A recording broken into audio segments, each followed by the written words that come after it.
Hello, everyone. Welcome to our D&D 5e one-shot of Call of the Netherdeep. I will be your DM and host today, Stella Luna. Welcome, everyone. We want to introduce everyone here at the table and jump into our adventure, but before we do, I have a few things that I want to say. There are a few ways that you, our dear viewers, can interact with this live stream. You can use !fate to get all of the information. It is $5 for a natural 20 to the player of your choice, including myself, $10 for a draw from the deck of many things to the player of your choice. And also you can redeem chat points to give blessings, which are advantage die or rerolls to the players of your choice.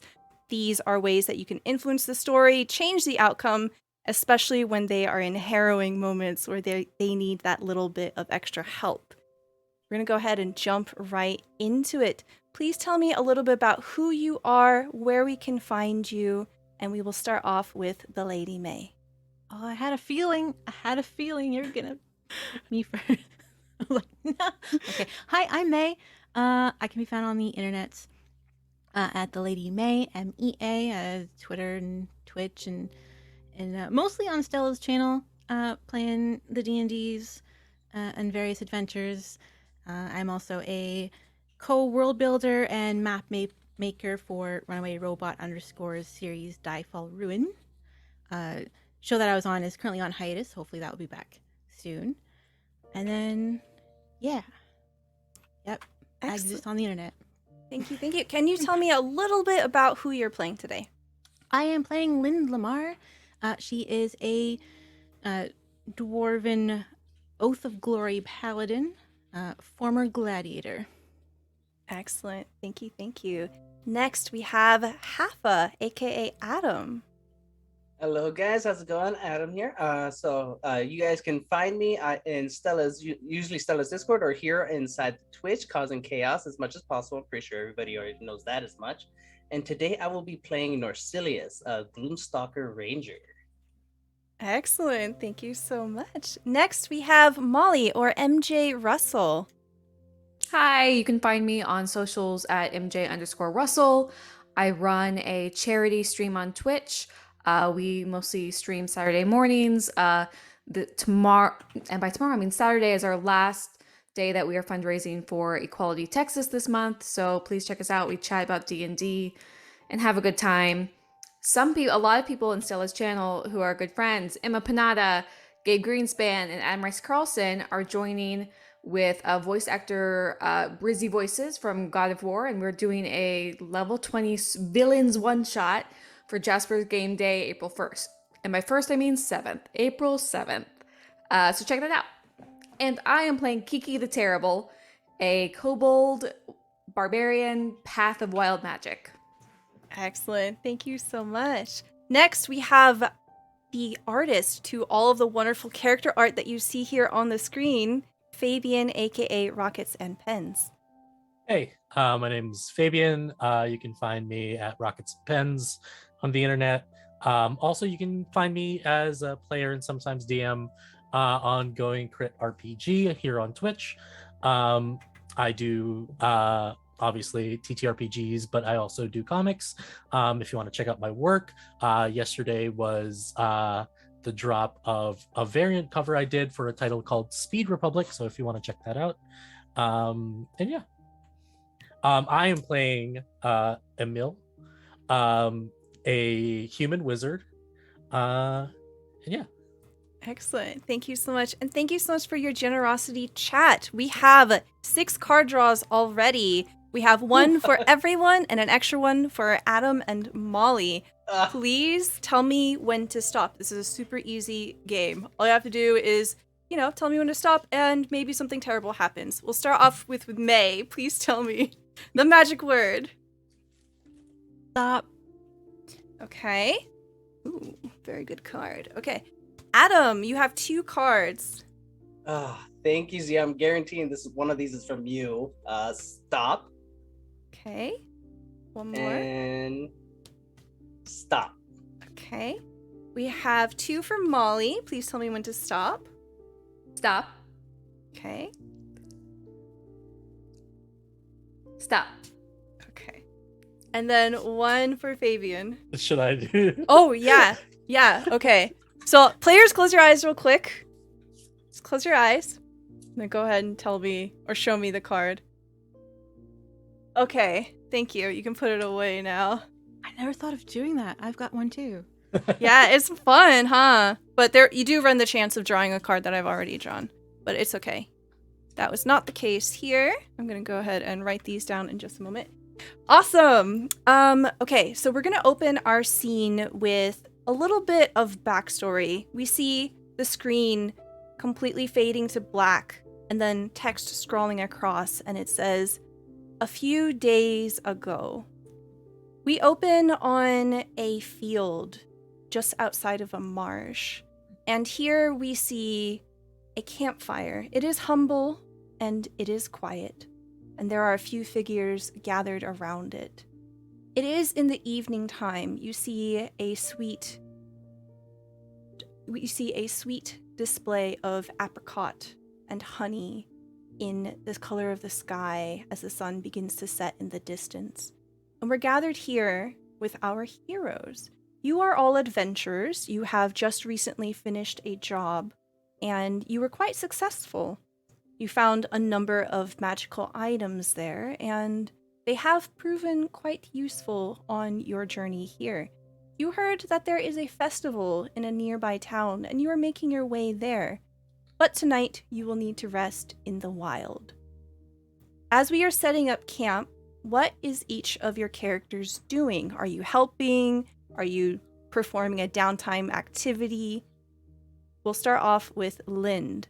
As the camera begins to focus on you, can you tell me what your character looks like and what they are doing? Lind is 2'5", 2'11" and a half. That's where I got the 5 from. She's got a tan leather coat that's kind of just loosely open, and she's kind of got her gear kind of all like stacked up around. She's heavily weaponed. She's got a warhammer. She's got long swords. She's got javelins. She's got it all. And she just got a shiny new shield. So I imagine she's just seeing the kind of punishment it can take. So she's probably being like very loud, just banging random like weapons and objects at this thing to see how it stands up. Excellent. So your previous adventure had taken you through a glade, and it was there that you rescued someone that looked like a sorceress. They had taken you to a crystalline vault among some trees that had been magically sealed away. And from there, you were all told that you can pick one item of power, and that is where you acquired this shield. However, this shield can have any kind of history or story. Perhaps it is unknown to those that acquired it and put it into the vault. What does this shield look like? It's round. It's a little bit tarnished. It definitely needs a little TLC from just kind of like sitting in a vault for a while. But in kind of like embossed as like a sunburst kind of design that kind of like takes it all out. Excellent. Oh, that's awesome. Okay. I love it. And not too far away from Lind is Norsilius. What are you doing in camp, and what do you look like? So Norsilius would probably be either sitting up against a tree or sitting up in one of the branches, kind of leaning back, listening to the sounds of nature, whittling at like a branch or something with one of his swords. And he is a high elf, so you can see the very nice pointed ears, the soft light brown skin on him as he's just sitting there with essentially kind of medium black hair that's just kind of moved to slicked back and everything.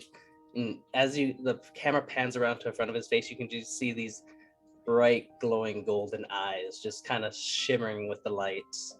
And he's essentially wearing a scale mail that kind of is like just embroidered on the edges with some bright greens and some leather trousers that he's just relaxing around. Okay. As you are gathered in the tree, is your magic item with you? Yes, so he would have that essentially sitting right along on his lap. And what you see is just this longbow with essentially scale-like leather on it, and as it goes out further towards the edges, you can see it starts spanning out into what looks like dragon wings, and you can see the webbing as it goes across. I love it. Excellent. Camera begins to sway away from you and goes to Kiki. What are you doing and what do you look like? Kiki is a 2.5 foot tall kobold. Her scales are all light blue, and she has some golden yellowy freckles on her nose. She is currently trying to adjust her bedroll. She got a shiny rock on the recent adventure, and she's hiding it under the bedroll, but she's having a hard time getting in a comfortable position with the rock, so she keeps kind of moving it and then spinning around and really fully focused on getting this rock in the right spot. I love it. The camera gently lifts away from Kiki the Terrible and goes to Emil. Emil is frivolously copying spells to this kind of like aged grimoire, and on it you see a dodecahedron with kind of like an infinity sign on it, and you see him just not really minding his surroundings, but more so he looks like a kid that's very excited for a new toy, and is just focused on copying spells into this new book. Excellent. As the group of you are setting up camp and going about your various activities, all of a sudden, can I get perception checks from everyone? First roll, let's go. Okay, that's going to be a 13 from Lind, a 24 from Norsilius. That's a 12 for me. Okay, 12 from Emil. And that is a 19 for Kiki the Terrible. Both Kiki and Norsilius, you see all of a sudden, wriggling through camp, it is what appears to be a snake. It catches your eye because it is of unusual coloring. You see that its head has this deep ruby color and it fades out into an ombre along its tail into a purple. It slithers through the middle of your camp very quickly. snake, snake, snake, snake, snake, snake, snake. Forgot to mention that I do also have a horned owl with me, and at the exclamation of snake, tries to snatch it up. Excellent. Can I get a sleight of hand from your owl? This is let me see. Stats for an owl. Yeah, right. Okay, owl has +1 dex. So I got it. Okay, cool. +1 dex. It's an 11. Okay. You see your owl. What does your owl look like? It's this very grumpy looking like horned owl that is both brown and gray, and it looks kind of dirty. It kind of looks like it's collected dust. Mm-hmm. But also you see that like its eyes kind of like whenever it blinks, it has like this kind of swirl of like sand, giving this like making you see that it's not a real owl. It's definitely some form of like magical creature. And whenever it flies, you see it trails a little bit of dust with it, like kind of sand. And yeah, it tries to snatch the thing. Excellent. I think the dust and dirt from it kicks up and it more or less comes up in a cloud around you, Emil, as your owl just cuts forward and smashes into the ground, securing the snake, pinning it down, and it writhes and wriggles in place. Okay, I close my book. I've probably like finished my copying, and I put it in kind of like a side satchel behind me, and I examined the snake. Like it's there does it look kind of like venomous or? Go ahead and roll me either an Arcana or a Nature check. You will get different information for both. How does Uh, Lind respond to this? Imagine it took her a little minute over the banging of her own equipment. She's like, "Oh, what now? Awesome!" And she's kind of like, as the owl is like scooping in, she just kind of like takes her warhammer. Oh, you got it. All right, that's fine. All right, and then she kind of like just immediately just turns back to what she was doing. Excellent. I got an Arcana 24. Okay, very good. Norsilius, you also had seen the snake, and you see now it has been completely secured by the owl. How do you respond to this? I'd probably be essentially kind of opening my, looking down over and hop down from the tree and just gently walk over and kind of like bending down, inspecting the snake as well to see what kind of snake this is. Okay, go ahead and roll me either a Nature or Arcana check.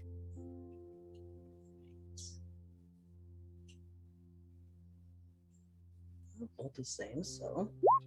Okay, that is a 9 Nature from Norsilius. Okay, Norsilius, you have never seen this kind of snake before. It does look very peculiar.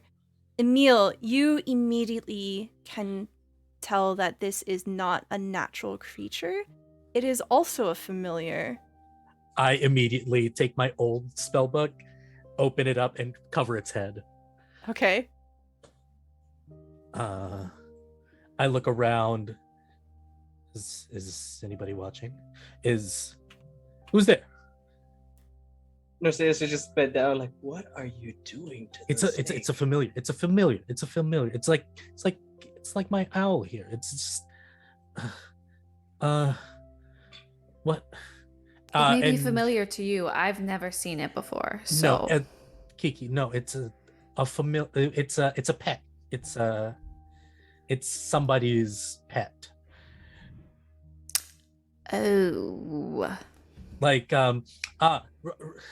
that one time that you saw a squirrel and you were wondering whether or not we can take it. Yeah, like kind of like that, but it's someone's.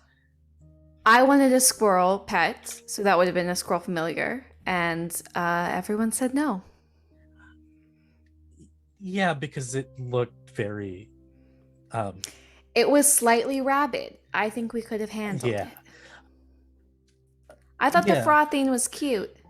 It's sometimes it can be, but you know, then none of us can actually tell whether or not it's either here nor there. This is someone's pet, and the thing about familiars is they're magical and you can probably see through it. So and I'm just like fervently looking like out into the bushes whether or not like somebody's there. Okay. In the immediate area, you definitely don't see or hear anyone approaching. You're kind of in an open field, so you look out and there really isn't much to hide behind. Huh. Okay. All right. So what do Do you know how far of a distance those familiars can travel when they're from the caster? not I mean it could vary. This whole new magic thing is new to me, and like I'm not sure. I'm not quite sure. You see that, realizing that it cannot escape, the snake begins to relax. And it idles, its body no longer wriggling around, its head obscured. It seems to surrender. I'm gonna send Kronos, my owl, and try to do like a sweep of looking for people in about like maybe a radius of like 60 feet. Okay. Yes. So we see the owl fly up, and when it returns, it tells you telepathically that there is not another living soul in the area. Huh. Well, that's odd. What did your familiar say? Well, he just said that there's nobody there. But maybe just not yet. Yes. If somebody lost their familiar, could we adopt him? Uh, I think it would eventually disappear once we either get too far or the magic itself runs out. So yeah. I guess. That is true. That is true. And what can you give me a description of this snake? I take off the book off its head. As you take a closer look at it, you can see that the scales on this creature are almost gemstone-like. They are rough, Oh. not hewn whatsoever, and not even. You see that the head is quite ruby in color, and it sort of fades out into this purple. I mean, if you want to get a go and try and play with it, yeah. And I hand it over to Kiki while I'm just surveying the area and just trying to be vigilant. Yeah, when you pick up the snake, it is still limp. It just completely surrenders. It's not fighting. And you literally just hand it over to Kiki, and it looks up at you with black eyes, Kiki. My name is Kiki the Terrible. Don't be afraid. I am not going to eat you. You can be my minion. And Kiki will just put the snake on her shoulder. Okay. You can add 1 red snake to your inventory. Mechanically, it's going to be useless, but you have a snake now. I'm so happy. It's almost better. It's much better that it's useless. I'm just imagining this blue kobold with like a snake as a scarf. Just like It's just always going to be like a scarf for the rest of the adventure. Kiki, you must be so happy to finally get a member to your horde. Well, yes, I have the shiny rock that I got from the adventure, so that's the start of the horde. And then as a dragon, I will need minions. So this, I have decided, is Vlad the Viper, and he can be my first minion. Thank you for letting me adopt him. if it was a choice between this and the rabbit squirrel, yeah, I would rather have this. Excellent. We see the screen fade to black, and as it does, we see text scroll on. Chapter 1: A Fateful Competition.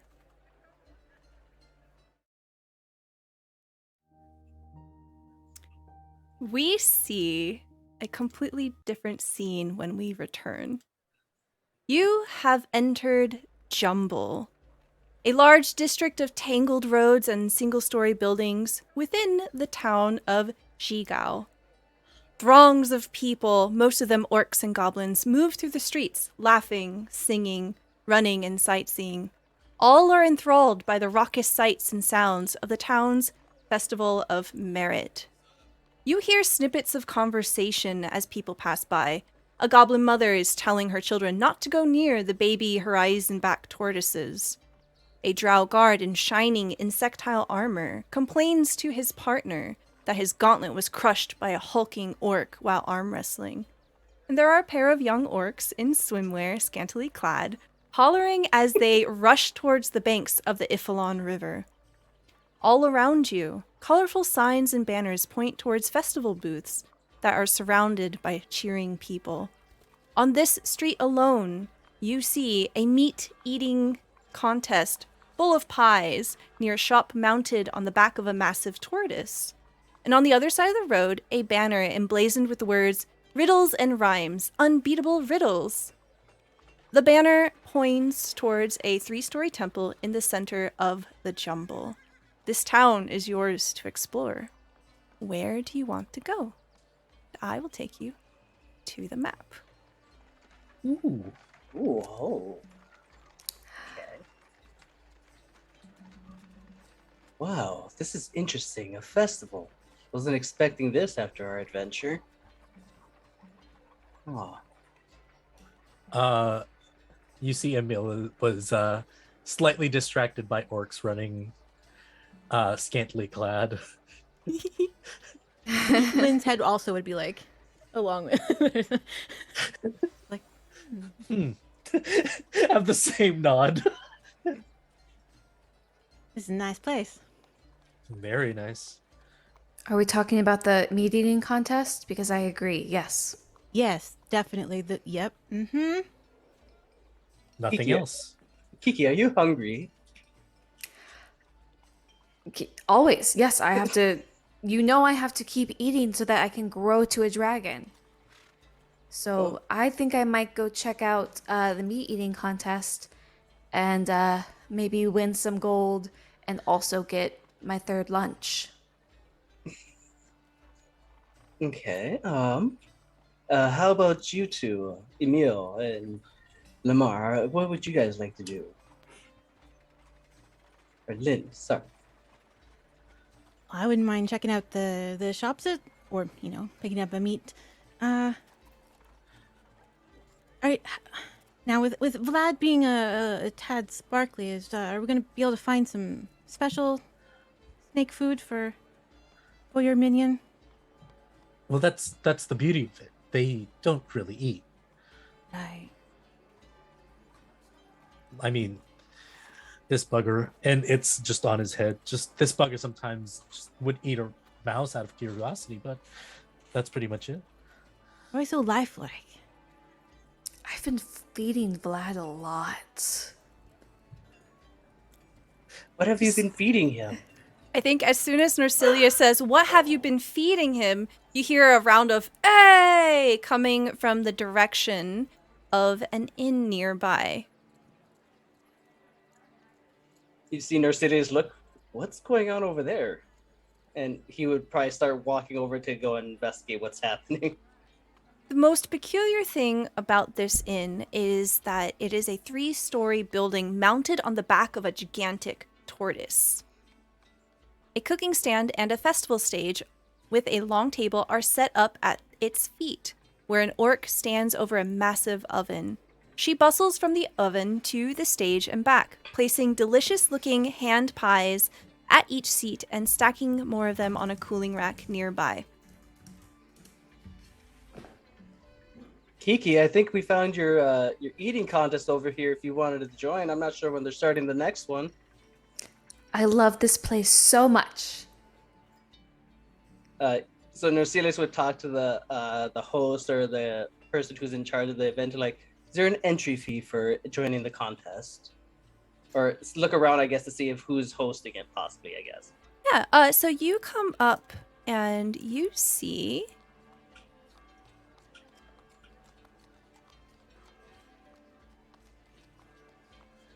an orc woman currently tending to the stand. She smiles up at you warmly as you approach, and she says, "Hello there, welcome, welcome. This is..." Lots of notes. Ooh. "This is the Unbroken Tusk Inn, and we are hosting the best pies in the jumble. Are you here for the festivities?" To enjoy them, at least for now. My friend's interested in joining the eating contest that's supposed to be happening. And points back at Kiki with her head bobbing up and down, like, excitedly.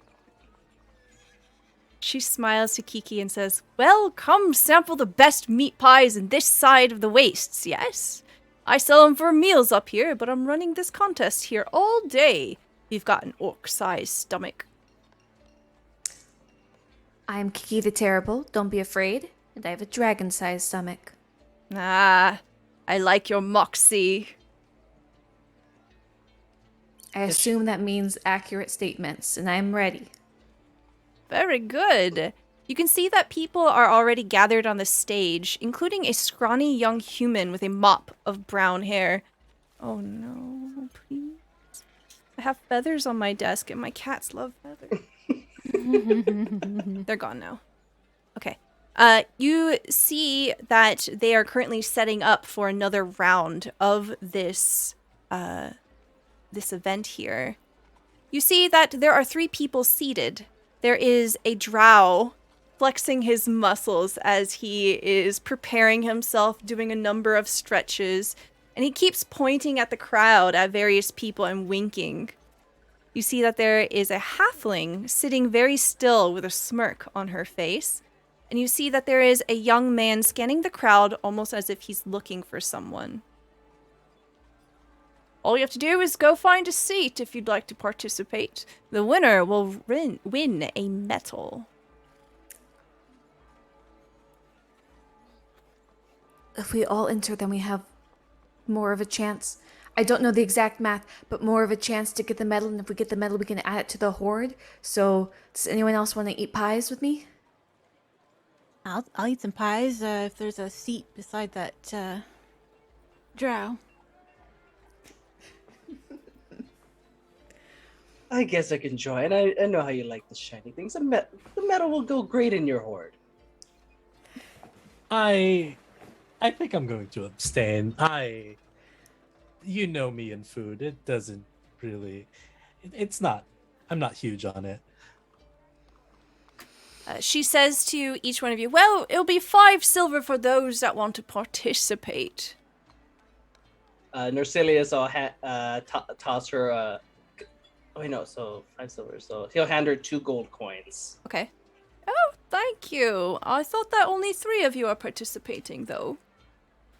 If someone else wants to participate, they can with the other 5 remaining, or you can just keep it. Oh, that is mighty kind of you. I will certainly pay it forward. Please, please, make your way up onto the platform. And as the ones that want to participate begin to climb up, you have a seat and you settle in. Lind, as you sit down next to this young drow man, he looks at you and he gives you a wink. Lynn just kind of like shifty eye. You see that there is a crowd gathering to spectate, and it seems that all of the seats do fill up. You see the orc woman is gesturing another person up onto the stage, and she lifts up her hands to settle the crowd nearby. On my signal, I want everyone to start eating as many pies as you can. During this, can I make a stealth check behind one of the pillars, near the table? Absolutely. Preferably Please do. within 90 feet of the table. Let's see. Okay, that's 17. 17. All right. You slip surreptitiously into the shadows. What do you want to do? You get the feeling that no one is watching. I'm gonna wait and see who is leading, and I'm gonna cast sleep. Do I love see it. him go under the table? What is your passive perception? It's 15. probably not 17. No, Nope. no. Emil okay. just disappears. You must have lost him in the crowd somewhere. Sorry, go ahead. Oh no, I was just gonna say whoever. I'm gonna wait until I see who's leading. I'm gonna cast sleep, in the hopes of just making them fall asleep. I love it. Okay. You see her lift up her hands and she says, ready, set, go! And everyone begins to tear into pies. I'm going to need a constitution check from everyone that's participating. Amazing. I'm going to roll for... A saving throw or a yeah. check? I was about to ask the same. Just a constitution. No, not a Okay. save throw. Okay. Oh god. Oh, that's a 5 from Norsilius. 15 from Lind. 12. Okay, 12 from Kiki. You see the young drow. He seems to have no problem putting away the first pie. You see the halfling. She also expertly gobbles it down. And the young man with brown hair, he struggles a little bit, but he does make it through. All right. As everyone finishes eating their first pie, you're beginning to feel a little full. Norsilius with the 5. Oh no. He doesn't eat that much. Leave him alone. He's doing this for Kiki. He's taking one for the team. Okay. I think it says here, as soon as you fail, you're out for the count. Oh no. So please describe to me, No. tell me the circumstances of, unfortunately, why you just can't make it past the first round. What happens So- here? So, because Norsilius is from a noble family, so he's not used to just scarfing his face down or anything. So you'll see he pulls out like his own fork and just starts eating the pie normally and not rushing it at all. And then after he gets done with like about what would be approximately 2 pieces, he's like, "No, I can't do it anymore. I'm sorry, Kiki," and just walks off the stage. Excellent. You see a Kiki few waves goodbye. See a few people clapping. Someone pats you on the shoulder as you pass by Norsilius. Good try, man. Good try. And then you see the next round of pies come out. Can I get Constitution saves from everyone? Not saves, sorry. Just Constitution rolls. I rolled 20 HP on my sleep. I would like to try and, like, the guy who was looking for somebody. Uh-huh. Does that hit his HP? Yeah. Immediately, he begins to doze off. You see him, like, lifting up the second pie. Takes a bite. He's chewing with his eyes closed. And eventually, he stops chewing. He drops the pie. And just falls asleep. Fantastic. I love it. Okay, that's a 21 from Kiki. That is a 16 from Lind. A 13 champ. for the drow, and 16 for the halfling. Everyone totally makes it through this round. You just tuck it away, and then the next round comes out. For the next round, since the other guy was asleep, I'm gonna use prestidigitation and make the pie of the halfling taste like rotten eggs. Oh, okay. I'm gonna roll a Constitution saving throw at disadvantage here. Okay. Okay, very cool. All right. You see, as you are all preparing to do the third round here, the halfling begins to look a bit green in the face. All of a sudden, she spits out everything that's in her mouth and she rushes off the stage. Can I get Constitution rolls from Kiki and Lind? That's a 6. Oh, no. Oh no. I'm still in it for you. 22 from Lind. Very good. Kiki, please describe to me how you tap out here. Kiki is not paying attention. She is plowing through her food. She is feeling good. She was feeling like confident. And then just in a moment, she's like, nope, things are going to go bad. And she runs off the stage and gets a little bit sick in the corner. All right. Lind, as you finish your third pie, you see the drow next to you lean back a bit and gives you a once-over. My, you've got quite the appetite, don't you? Always. Good luck. Can I get a Constitution roll from you? Wow, that's another 20. Okay. As this is happening, you see that he begins to slow down. He can't quite keep up with you, Lind. He burps, he covers his mouth, and he puts his hand gently on your shoulder, gives a small squeeze, and he just bolts off the stage and disappears into the crowd.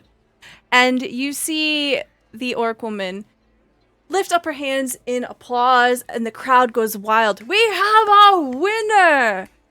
Introducing to you, what's your name, darling? Lind Lamar. Lind Lamar, our champion! And she takes one of your hands, and if it's okay with you, we'll try to like lift it up and kind of just in a celebratory stance here, and the crowd just gushes with favor. Everyone is cheering you on. The spirits are high here. And as she lowers your hand, she says, now for your prize. Here is the medal of the meat pie. She hands to you what looks like a wooden trinket. It's on a small bracelet that is made of woven rope. So you can add this item to your inventory. You gain 2d4 plus 2 temporary hit points when you use an action to press this medal to your mouth. Once this has been used, it can't be used again, and the medal becomes a non-magical. It smells faintly of a pie crust. This is the cutest magic item ever. And she says, and of course, you also get another prize. And she holds up a meat pie. Woof.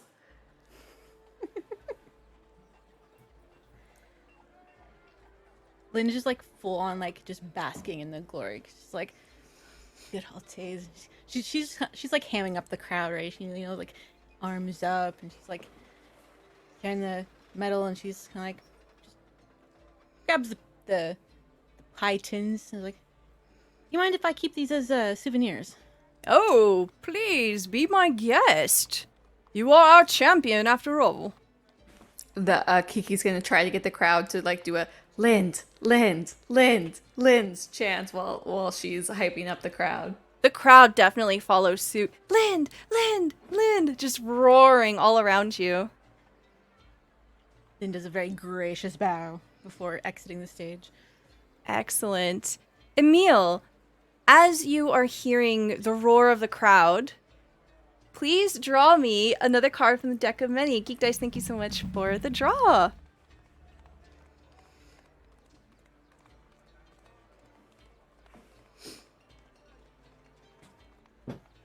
Fabian? Oh, it's me. You got a card. Yes. Oh, Sorry. I thought I heard Adam. So No, it's okay. All right, everyone, close your eyes. Close your eyes.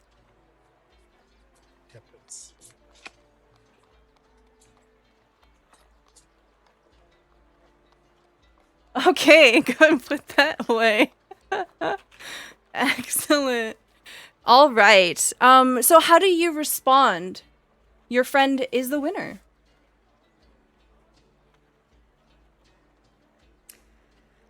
You are such an athlete, Lind. Lind, that was amazing. I bowed out right away. I just could not do that. It does take a little bit of a few tries, you know. We used to do the festivals all the time with the gladiatorial circuit and stuff, so you know, I've had meat pies, cherry pies, hot dogs. What's a Whale. hot dog? Do you eat dogs? Well, it's a funny. I don't know who named it, but it's kind of like a sausage. It's just like a meat and intestine and grilled. Quite tasty, actually. You put it in a bun. Buns is what it gets you, though. Interesting. What happened to that other contender you were with that lost to you? He bolted off really fast. Kind of kicks her. I was like, I didn't ask him for his name. As you say that, the young man finally shakes awake on stage, especially with the sound of everyone. And also, the orc chef, she begins to shake his shoulder. He stands up and he comes over to the group of you gathered, and he says, "Hello. Congratulations on winning the contest. I would say well done, but I seem to have fallen asleep." I now walk back. It's like, so what I missed? Oh, What? Lind won. She was amazing. Oh, that's fantastic. This blonde man fell asleep, which, you know, we've all been there. Oh, that's must have traveled far. Sorry to hear that. The meat sleeps. Meat sleeps. See him kind of Yeah, that is rubbing the back catchy, of his Ki- head. That is catchy, Kiki. I like that. Would have preferred the meat sleeps to what happened to me, but just happy Lind won. He looks over to Lind and bows his head and says, Well, enjoy the rest of the festivities. You too, Yes, what is your name? Oh, my name is Irvan Wastewalker. Oh, pleasure to meet you. And My your name is name? Norsilius. Norsilius Light, Shadowlight. Ah, I see. Well, good meet. Do Each you kind of... by, Go ahead. excuse me, sir, by chance, do you know who that drow was that was up there with you? You see him kind of looking back to the stage, and he says, "No, I don't." All right, no troubles then at all. Sorry for distracting you on whatever you were doing. Leaving, but you folks seem rather nice. Perhaps you might join me later for the closing ceremony at sunset. Yes, I think we shall be in town here for some time. Where would you like to meet at then? Where's this closing ceremony? You should be in the center of town. All right, perfect. Are you guys all right with that, or would you like to do something else tonight? I don't mind having a party. All right, Kiki. That sounds fun. We could Ah. probably find something else to eat there. If you're looking Oh, for cool. fun, I do suggest checking out the maze. It is down by the docks. That sounds interesting. I would be interested in that quite much. Odd place for a maze. Oh, it was constructed specifically for the festival. Oh. Stella, would I be able to track where that drow went off to? It's going to be really hard. There are a lot of people here, but you can roll me a survival check if you want. You're basically going to have give to... the help action? Sure. Okay, go ahead and roll again. Doing this at advantage. Wow. Okay, so you got a 16. Advantage 25. No, sorry. Oh, It gives you okay, only okay. one reroll. Okay. Okay. So you got a 16 here. You look around and you see that it is almost impossible. There are people moving back and forth. There's no such thing as tracks here. The ground is just stamped with footprints in all directions. But perhaps you'll run into them again. They did head towards the direction of the town and not away from town. Okay. Poor That's not fella gonna looked help a me little here. sick. He might be attending to that. Well, awkwardly shuffling on his feet, he says, "I am going to go." Yeah, well, Yes. See you later. See you later, sir. Right. He nods his head respectfully and he sets off and disappears into the crowd.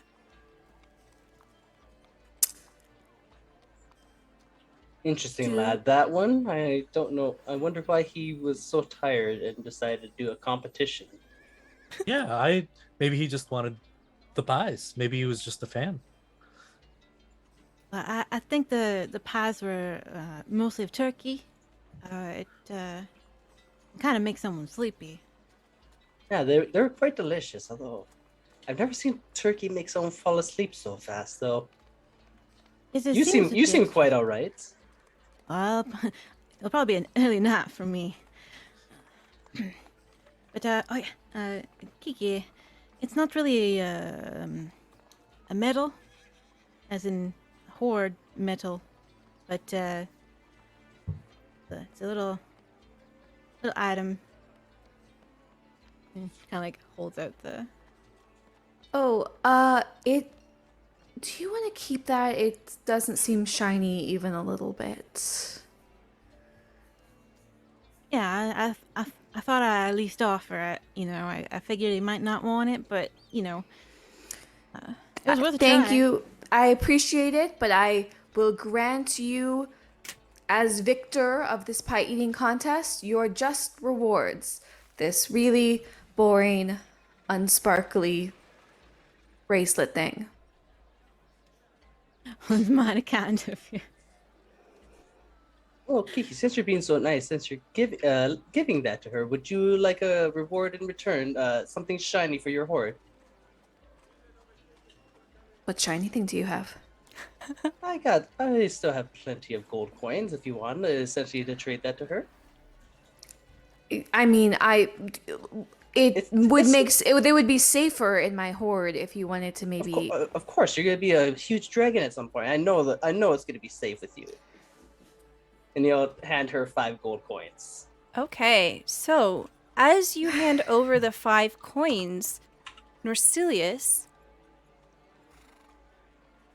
we see the camera zoom in on you.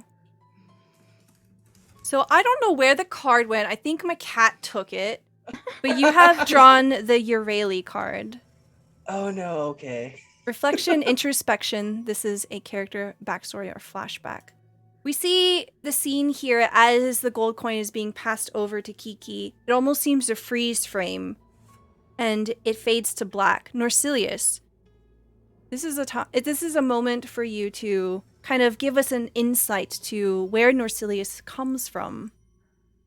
Go ahead.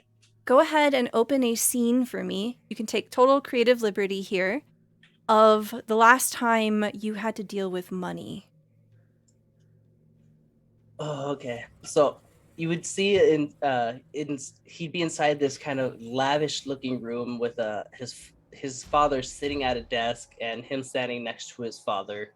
And it's just this red mahogany desk that's just grand in size, all sorts of papers and books and a candle lit on the side. And in front of them, you see this person who looks much like a merchant, essentially.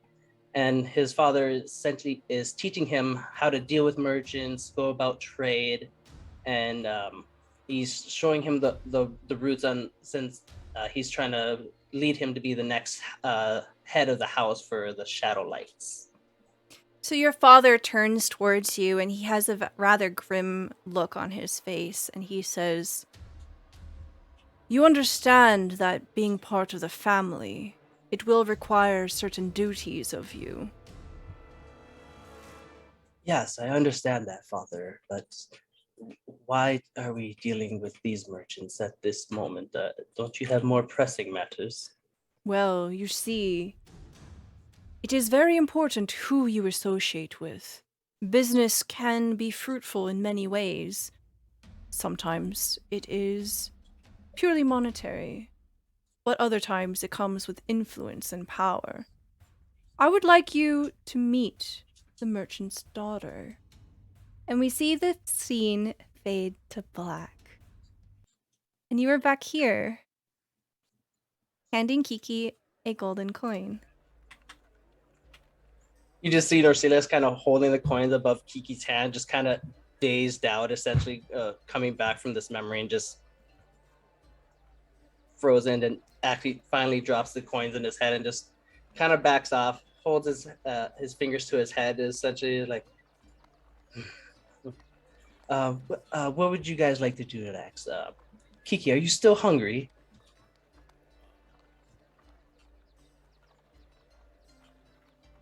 Oh, you muted. You muted. Someone cast a silence spell. I didn't do that. I'll probably be hungry soon again, but I mean, do we want to go to the maze first? The maze did seem intriguing. Definitely a place by a dock. I wonder if we could pick up an ale on the way and possibly take it to go. Absolutely. You see that there are a great number of stalls peppered throughout. As you're making your way here through the crowd, you absolutely find there are meats on sticks, there are roasted veggies in trays, and there's definitely a bunch of mugs everywhere. There's different varieties of juices and jams, and lots of ale. And as... Go ahead. Go ahead. No, go ahead. Lynn, would you like to share a drink with me as well? And Emil, would you like to as well? I'm good. You know what? You're being really generous, and yeah, sure. Kiki, would you like an ale as well? I don't know how your stomach will feel after being stuffed so much. I would love an ale. Maybe 2. 2? Would everybody else like 2 as well then? I'll just settle for 1. That's 1? yeah. Well, for taking them to go, I wouldn't mind too. All right. And he'll go up to the nearest stall and pick up 2, 2, 4, 6, 7 ales then. Excellent. Yeah. We'll say that it'll cost you about. We'll say that's a gold piece. Festival Gold piece. prices. All Yeah. right, perfect. It's like Comic-Con. Yeah, it's awful. A bottle of water is $8. Oh god. Yeah. Oh, that hurts. And so they'll just see him walking over with a bunch of mugs and everything around his hands, just cupped around. They're like, all right, well, go ahead and grab whatever you guys want. So as you are drinking and walking, you eventually come towards the shore here, and you can see that there is a very deliberate maze built here. Near the entrance to the festival grounds themselves, a maze has been constructed out of 4-foot tall walls of wooden planks lashed together with ropes and propped up with sandbags. Banners are hung over the openings to the maze, signifying the entrance and the exit. The passageways of the maze are 5 feet wide. Off to the side, a tan-feathered Aarakocra sits on a chair 30 feet above the ground, giving him a vantage point where he can see the whole area. You see that there is a small crowd cheering on and heckling the people that are currently inside. Near the entrance, an ogre in leather armor is encouraging a reluctant goblin in a breastplate to give it a try. You look over and see Maggie. I mean, you don't know her name, but I just love the naming convention of Maggie Keen Eyes. trust me when I say it's very fitting. She looks down to her very, very short companion.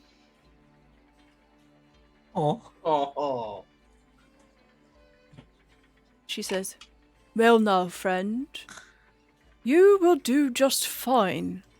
I believe in you with all of my heart. You've got this."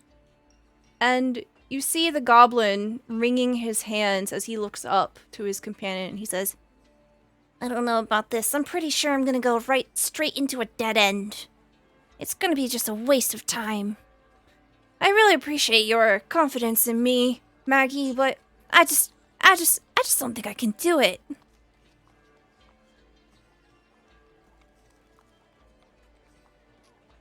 Norsilius will kind of walk up to them. Couldn't you two just do it together? As you come up, Maggie turns her head towards you and gives you a small nod. He says, "Well, I wish to encourage my friend. Sometimes challenges lie ahead of us, and we must take them when we can."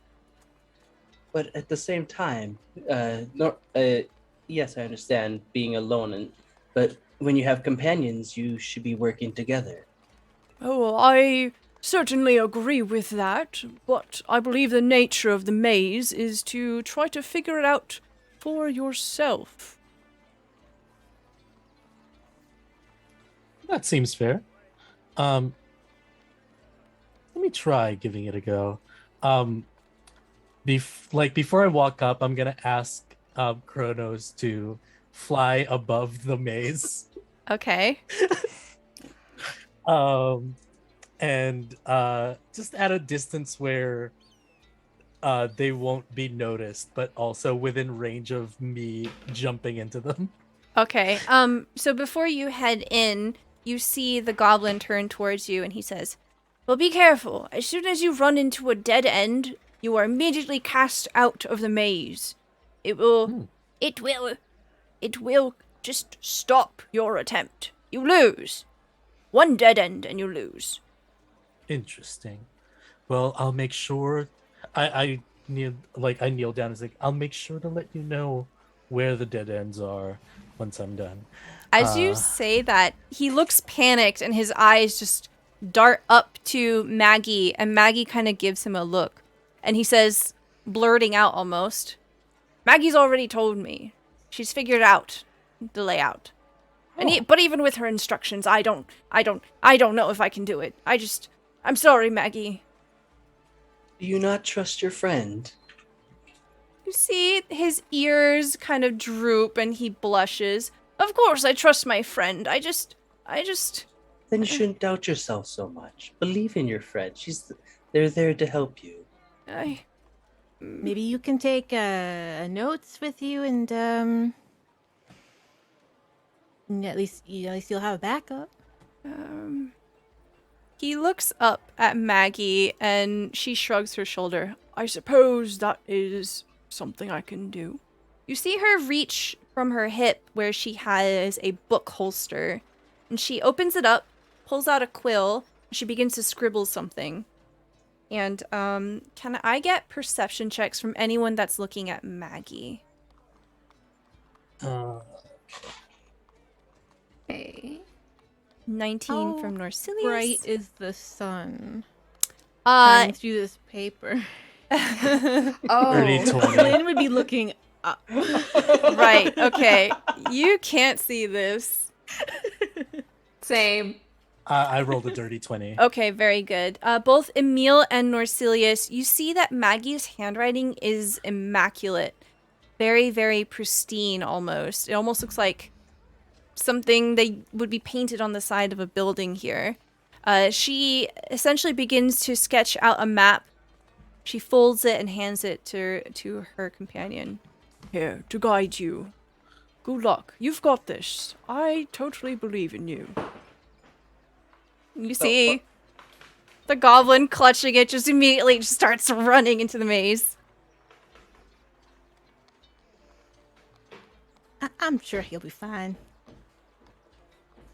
He seems quite nervous. Seems very doubtful of himself. And he'd look over to Maggie. He's like, has he always been like that? Or is this something new that's occurred? Well, sometimes. You know how it is. Nerves come and go. You have good days and bad days. He certainly has good ones. Well, I wish the best for him. Thank you. That's very kind. Yeah, I wonder how our friend is that went in ahead of him. Well, Norsilius is just I'm kinda- about to. Yeah, he's still there. Oh, he's still there. Okay, I thought he already took off Well, since he said Kronos. speaking of good days and bad days, I feel like I'm gonna have a good day today. I'm just gonna start walking into the maze. Okay. Emil, can I get an investigation check from you? We'll go ahead and do this at advantage. Okay.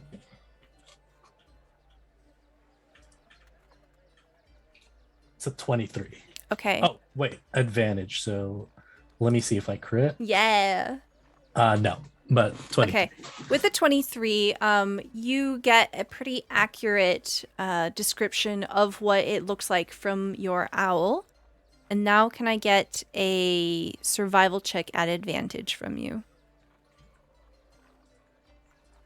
See how well you navigate this. Does anybody else want to go in the maze as well? Sure, I'll go in the maze. So from the drawing I saw Maggie do I have any recollection? Can I memorize what she drew for Durant? You only saw it for a split second, but you do get a benefit from this. You can go ahead and roll me survival at advantage as well. Okay.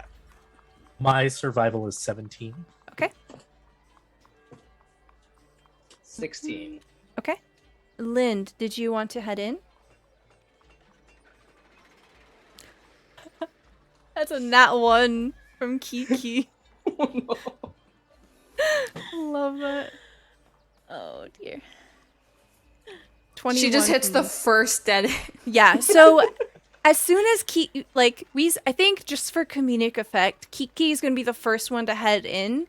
And literally not even a second after Kiki walks in, you see the Arakocra lunge down from his perch. He swoops up Kiki and deposits her outside of the maze. And he says, Unfortunately, you have failed, or you are not able to rejoin the maze. I'm terribly sorry. And he just flutters away back onto his perch.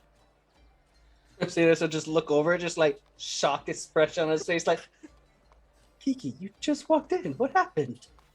I think he cheated somehow. They moved the maze. I had it. I knew it, and then they moved it all. I'm pretty sure. Norsilius will look up at the bird. Can I pay a coin or some money for her to try again? Absolutely not. That is against the rules.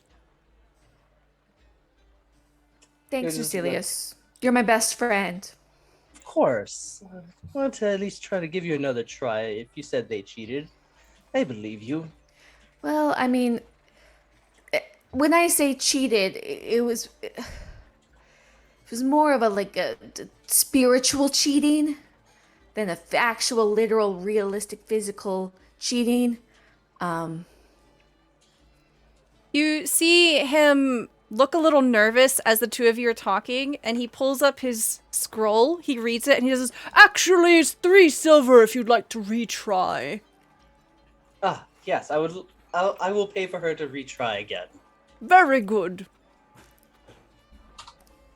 Thank you very much. A 7. Okay. Very good. So we see a montage here of Emil, Lind, and Norsilius beginning to make their way into the maze, and you begin to maneuver it best as you can. And as you are moving through the maze, you see again Kiki's form being pulled up into the air and taken back to the entrance. Oh. And shortly after Kiki is taken to the entrance again, the 3 of you emerge from the exit, victorious of the maze. There's a few people that go, "Yay! Woo! Good job!" I just start Wow." waving. Norsilius will walk up to Kiki and like pat her on the shoulder, like not having to move his hand up much since they're so much shorter. Like, it's okay. You did your best. Would you like to try again, little one? Kiki? I will try one more time, but All only right. because I think they moved the path again, but now I know their tricks. And I've learned that there's multiple pathways. And so I think, and I mean, if you already knew this, that's fine. I think there's some that lead to dead ends and then only one that leads to the exit.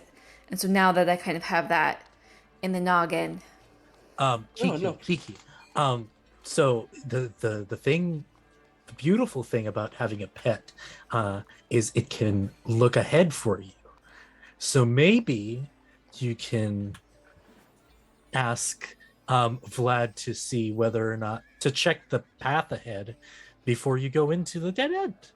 Kiki just chunks Vlad over the maze. Okay, hold on. All right. You see Vlad go flying through the air. The sunlight glints off of his ruby scales, and then he disappears into the maze. Well, that's one way to do it. Then how do they tell you what's in the maze? Oh, I was gonna say you can probably try and ask it to lead you, but I don't know anymore. I'm sure Vlad will come back. Yeah. Kiki, I'll draw you a map right here in the dirt real quick so you can kind of see what route to kind of take. And if you memorize as much of it as you can. And so Norsilius will take one of his swords and start marking the ground in this rectangle of this maze and show her the path that he took. She is going to nod like she's comprehending. For sure. Definitely with a -2 intelligence and -2 wisdom. Knows what's going on. Okay. I'll leave this completely up to you. You can roll survival at advantage here if you want. Or you can just roll a regular survival. I think I'm going to roll a regular survival. Do it. All right. Go ahead and remove 3 silver pieces from your inventory, Norsilius. Okay. Yep. I've been making sure to count all of that. Cool. Perfect. Too kind. 15. All right, very Hey. good. Woo! So just by like pure chance or just, honed survival instincts of a dragon, there is a sort of hush over the crowd as Kiki goes into the maze a third time. You hear some rustling in the distance, but you can't quite make it out. You're not sure. You see Sharpbeak kind of leaning up in his seat, peering over the maze. And then Kiki emerges victorious on the other side. The crowd goes wild! People throw things up into the air. Kiki, you did not find Vlad. No! Whoa! Norsilius will just be there, kind of clapping, like one of those like really gentle claps, and just looking at her, like nodding a bit, like that's. you Kiki did will well. give a thumbs up to Norsilius. And then I remember. would Norsilius see that she does not have Vlad with her? Yeah. Kiki, where's Vlad? I don't know. Did you look for Vlad while you were in there? No, I was thinking, but Vlad is my minion, so he will return to me when he has figured out the maze. It takes several tries. So I'll look up the Ericocker, like, do you see her pet snake that was flung inside the maze? She's chunked into the maze. See him roll his eyes. He swoops in. He picks up the snake, brings it, and deposits it into Kiki's hands and swoops back up. Thank you. And he'll flick a silver coin up to him. He catches it quite expertly. It's actually very impressive. But nearby, you see both Maggie and Dermot approach the two of you. And Dermot bows down and says, "My name is Dermot Werder. It is a pleasure to meet you. Thank you for encouraging me through. I did manage to make it, after all." That is Very nice to awesome meet to you. hear. I am Norsilius, and glad you made it through. Thank you. See, I told you all you need to do is believe in your friend. If I could ask perhaps for a favor. Of course. What do you need? If I am able to, we shall see. It's nothing urgent, but if you find my friend... Opening up pronunciation guide. If you find my friend... Fuck, I just closed it. Io. If you find my friend Io, would you tell her that Dermot's wondering what the plan is after the closing ceremony? She has dark hair and blue skin. She said she was going to compete in a contest by the river, I think. Is she a orc or is she a drow? She's a water genasi. Water genasi. Oh, okay. And Io, you said. Does she have any defining items on her that we would be able to see as well? He gives you a general description of her. Yes, dark hair, blue skin, and she was wearing a red cloak and studded leather. You will find that she has a longbow and a harpoon. Longbow and a harpoon. Okay. That should be pretty easy to pick out then. Especially with the red robe. Thank you so much. Of course. And do you want us to have her meet you anywhere, or where should we meet you if we get the information from her? Perhaps the closing ceremony. Closing ceremony. All right. We have planned to meet somebody else there as well. Excellent. Well, I don't want to keep you. We will leave you to festivities. Thank you. Absolutely. You guys have a great time, and again, congratulations. Congratulations to you too. Maggie bows her head graciously to the group. Norsilius will kind of give a bow as well, and she can see it's like just well done, and it's like practiced. Yeah, you see that there is an attendant by the exit, and as the group of you are beginning to leave, they hand each one of you who has succeeded the maze a medal. This one has a picture. Ooh. Okay. Get another wooden charm here. When you use an action to trace the maze inscribed on the medal, you gain advantage on wisdom. Why is that? Wisdom checks and know the quickest route to the end of any non-magical path or maze for 1 hour. Once it's used, it can't be used again. It becomes non-magical. These are fun little magic items. Yeah. And she gave that to everybody, or? Yep, every one of you that finished the maze. And the two of them head off and disappear into the crowd.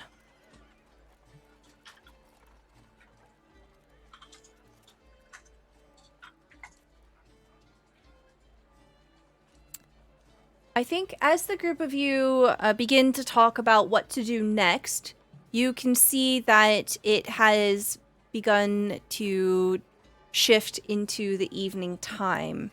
Quite some time has gone by, and you see that the sun is beginning to set in the distance. Throngs of people all around you begin to head in the general direction of the town center.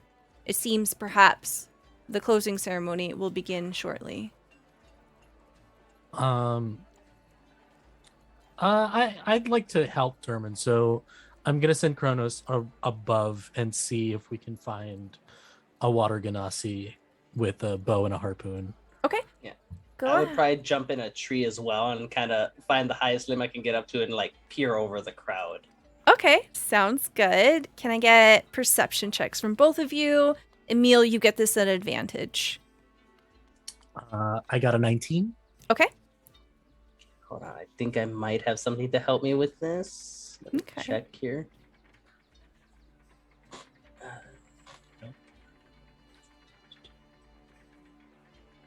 Okay, nope, that's not gonna help. All right, that's fine. And perception. 21. Very good. Okay. The two of you instantly spot over by the docks. There is someone heading in your direction. They're literally coming towards you. You see a blue-skinned water ganassi. So as soon as Norsilius sees this, he would jump down from the branches, land on the ground, and go over to the group. I think I've spotted Io. She's actually walking straight towards us right now.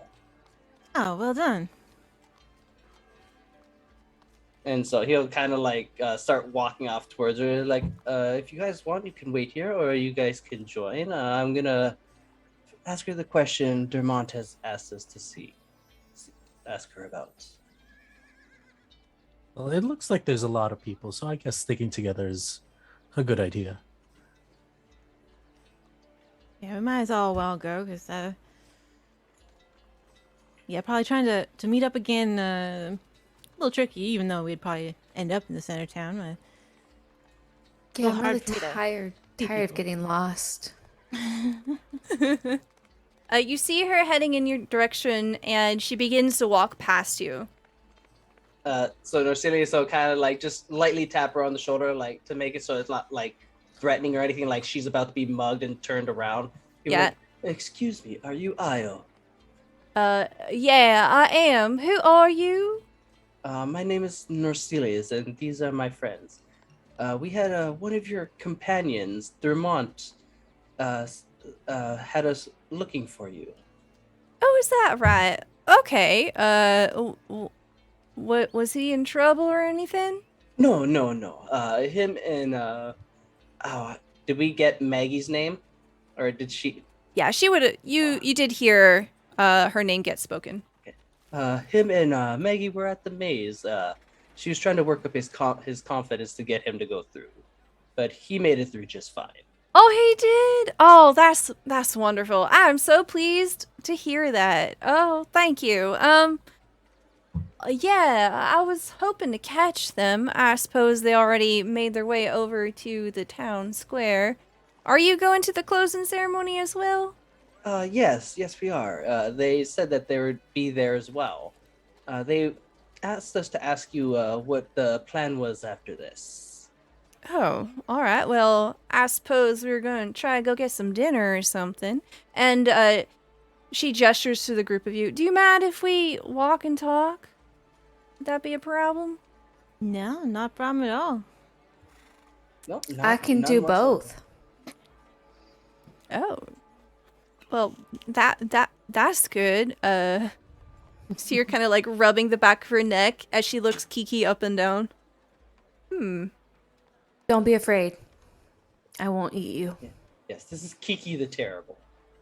Oh. She is a young dragon. What are you terrible at? Mazes mostly, but also I am just strike fear and terror into the populace at large. Oh, is that right? Well, if I do say so myself, I do know all about lots of passion and fury being in small packages, so I do not doubt you for even a second. I would like to be your friend. Okay. All right. You are safe from my eventual great terrible rage. Well, that's good. You see her kind of just like Congratulations. nervously shifting her cloak a little. Norsilius will just kind of put his hand on her back, like, you can go ahead and start going. Kiki will follow along. All right. She just walks, and you all begin to make your way towards the village center here. And as you do, I think this will be a good time for us to take a quick break. So we will be back here in about 5 minutes. We're going to grab some drinks, do some stretches. I'm going to find that card that my cat stole. And we will be back here shortly. Please join us in taking a break. We're back. As all of you are walking, you hear the rhythmic sound of drums echoing throughout the jumble, summoning participants to the paddock. You see that the area has been cleared of horizon-back tortoises. There is a platform, and upon it, you see an orc man standing alongside a goblin. And the two of them are dressed in these fine robes that are embroidered with gold. And as people begin to gather all around, the orc elder raises his hands to draw everyone's attention. He smiles, and you can see that his deep blue robes, they shift very softly here in the evening light. He says, "Mighty warriors, brilliant strategists, you have impressed us with your feats of strength, your incisive wit, and your sturdy bellies. But the main event, as you know, is yet to come. Only 2 teams this year will be chosen to compete in the final challenge, a race through the Emerald Grotto, in the depths of which the greatest prize awaits." He gestures over to the goblin beside him, and he begins to explain that the two of them will choose teams. And as they look over the crowd, you see that Io has just kind of silently waved to the group of you and has joined Maggie and Dermot off to the side. You also happen to spot that young man with the blonde brown hair is standing with them. You see the goblin thrust his hands up in the air and he says, "I've chosen my champions, and they will be them." And he gestures to the 4 of them, Maggie, Dermot, Irvine, and Io. The orc... Go ahead. Interesting. I didn't know Irvine was part of their group. Yeah, he kind of sticks out a little bit, but Look at our group, right? Bunch of interesting individuals together always makes for a great time. You see the elder look over to the group of you kind of talking. And I shall choose these young fine folk. You just see Norsilius grab the bow on his back and like raise it up in the air, like encouraging the team. What are you doing? Wait, what? Oh, he's talking to us. All right. Just Like like the crowd is like, yeah, whoa, you're so cool. You got We'll murder picked. them all. Wait, I don't. you see a commoner next to you, just like, huh? You're gonna do what? Just for a show, make it showy and flashy. You'll see Norsilius grab his bow, draw back the string, and all of a sudden you just see this arcane magic come from it, and you just see what looks to be a bolt of lightning inside of his bow, and he just shoots up 3 shots of blue lightning up into the air. Oh, Yeah. we're doing this, and I prestidigitate like fireworks above us. Pew pew pew pew pew. Lynn's flexing. Like You see a fair maiden nearby, just kind of blush. Oh heavens! I'm looking respectfully. If I He's see one of waving a the- great axe just wildly with abandon. Oh god. If I see one of the half orcs from earlier, I'll just wink at them. Yeah, there are a great many people here that are like half dressed in various swimwear, and you do happen to see one of the orcs, and he goes, "Oh." He winks back at you.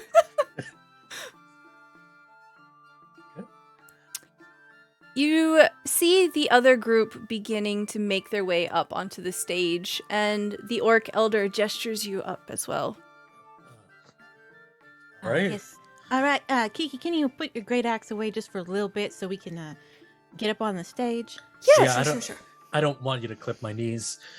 Yeah, you just see like there's like a crowd of like, oh, and like and just people leaning away from Kiki. It happened one time, and I said I was very sorry, Emil. I know. I thank God for Lynn. That's why I carry a shield. I'm gonna start walking. Okay. As you come up onto the stage, the elder says, My name is Ushuru, and I will tell you what exactly you might win if you are the champions. You must compete this race through a submerged grotto, and from there you must obtain the Emerald Eye.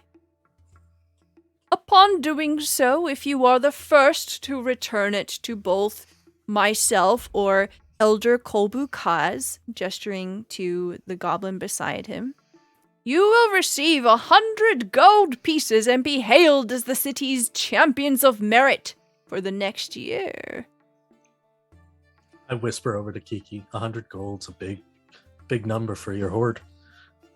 That would just double it. Yeah. I'm gonna have to get you a chest. A full treasure chest with a lock and everything. It's a big city. It's a big city. They probably have people who can make it. Yeah, and we can't just make it any chest. It'll have to be bejeweled with golden engravings on it for you, Kiki. You know, you're gonna be a huge dragon. You're gonna want something shiny and flashy for your horde. This is gonna be the best horde any dragon has ever had. Kiki, I feel like in this moment you feel a warmth in your heart as these wild dreams and these promises are being made in this moment. Would you say that's accurate? That feels right. Yeah. Yeah, okay. You feel a great passion just swirling through you. Right now, in this moment, what is Kiki wishing for? You have drawn the moon card. Yes. Oh my god.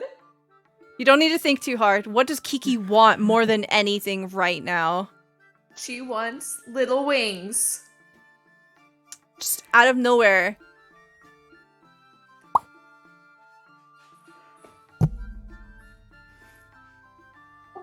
That popping sound. They're so small.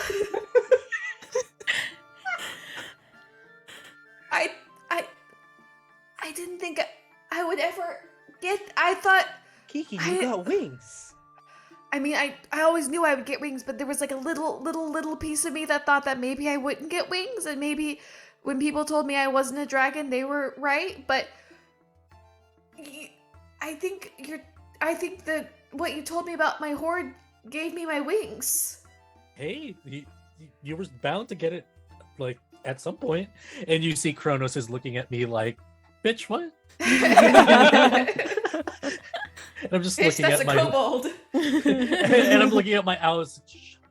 Just let her have this. Can you fly now?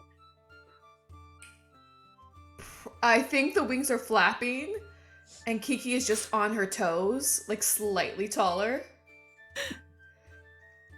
A little bit. Right. I don't want to wear them out yet because they probably have a lot of like. I think I'm just going through puberty now, so this is just the beginning of it. It's like when you're teething, you know, when your teeth come out, you don't really know how to use them properly yet. It'll grow into bigger wings for sure. Yeah. You want to make sure you get a pouch for Vlad, so that way he doesn't fly off your shoulders, and that way he has someplace safe to be. Or I'll just tie him in a knot. You see Elder Ushuru is just standing next to you the entire time. He's like, if you're ready, I shall take you to the Emerald Grotto.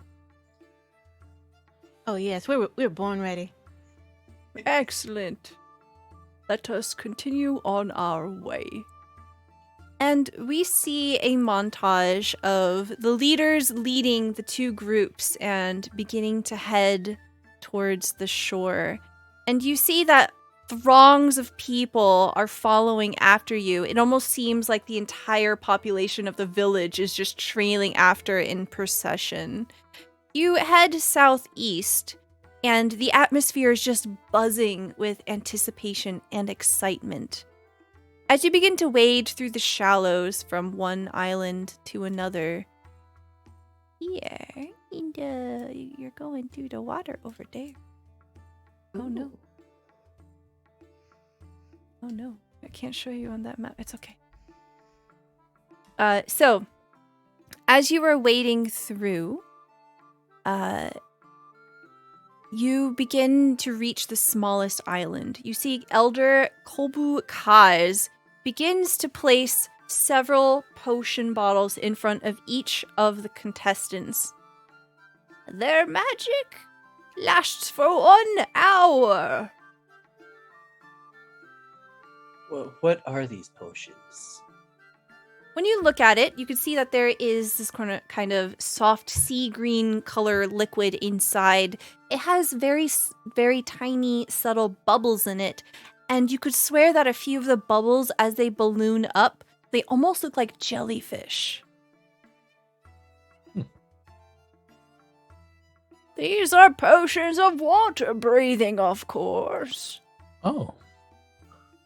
Okay. Can I make a quick history check about this grotto if I know whether it's dangerous or not? Sure. The DC for this is going to be high. Go ahead and Okay. roll me history. Look at that art. Isn't that pretty? Oh, shit. That is 23. awesome. Very cool. You remember reading something or coming across some kind of text that this grotto is really sacred and ancient. You can't remember the finer details of it, but you get the sense that it is important. Perhaps it was culturally important. Perhaps it was in some book on some religious context. It's definitely a location worth noting. And it makes sense that the grand finale of this event is going to be in a place that's important. I take a piece of leather, I stretch it out, I turn it, and I do some somatic gestures and cast mage armor. Ooh! Ooh. Cool. Just to be sure. What does that look like? You see there, he just like stretches it out, and he kind of like, with the ends of his fingertips, makes kind of like the points of a dodecahedron, and spins it around, and you see that there's like kind of like this ethereal kind of like breastplate that comes out. Oh, And there we go. My armor class is now 15. nice. Very good. You see Elder Ushuru raise up his hands to halt the crowd, and he addresses everyone.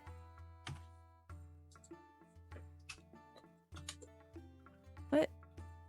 There's a typo in this.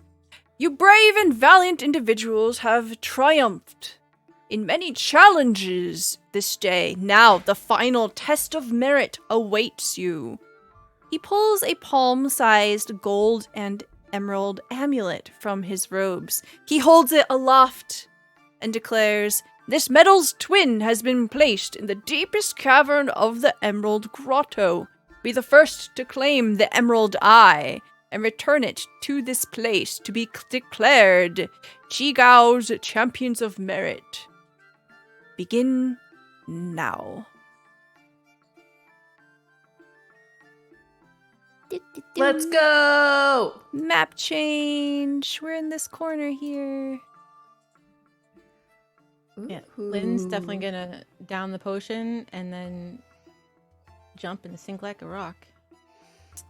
Hell Kiki yeah. will follow. I'll keep Lynn ahead of her, but follow closely. Okay.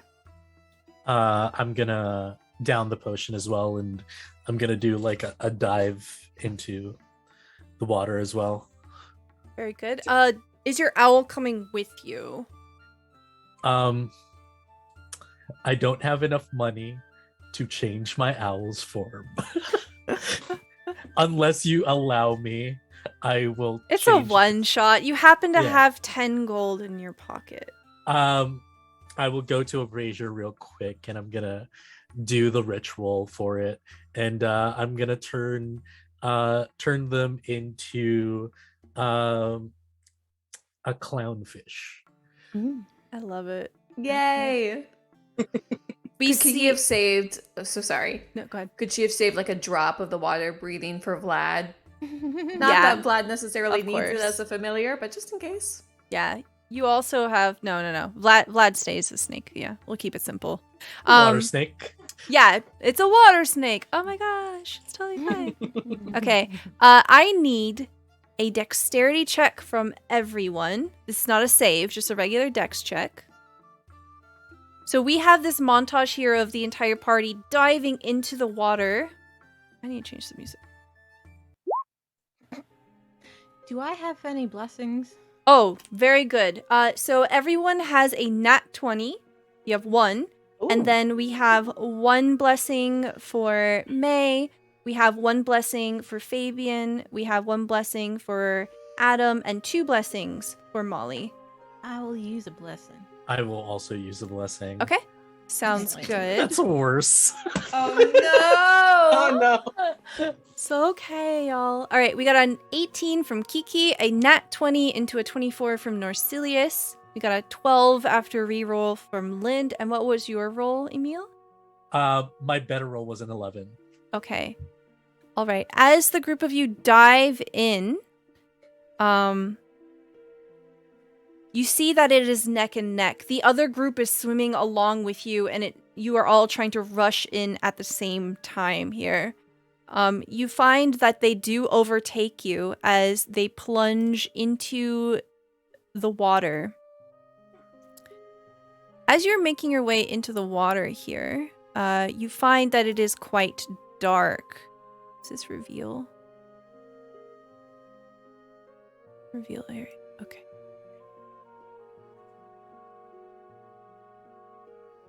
Scoot, scoot, scoot, scoot.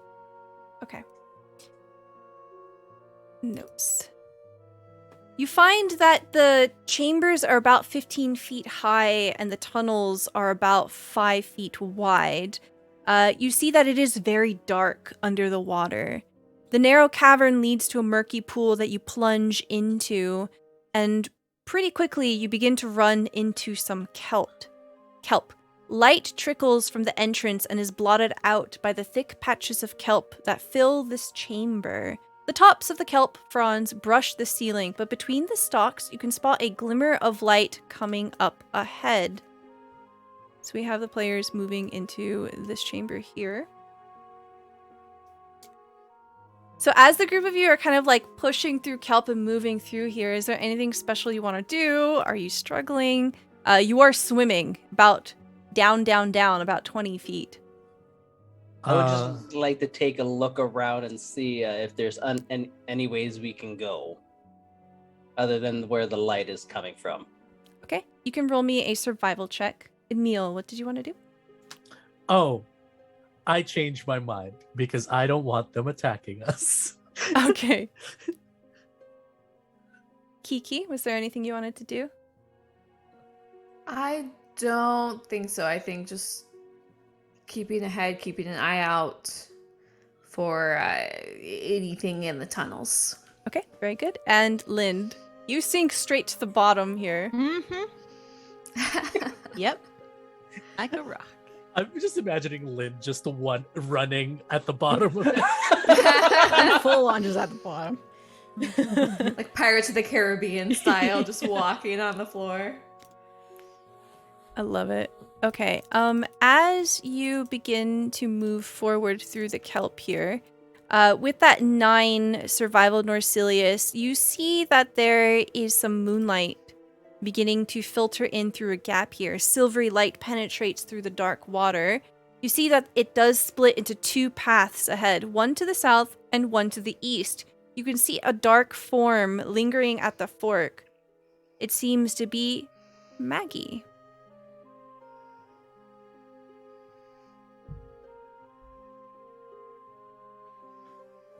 Are we able to talk underwater, or do we have to do gestures? That's a great question. Where did I put that? Potion of water breathing. Just divers symbols. Huh. Can you talk underwater?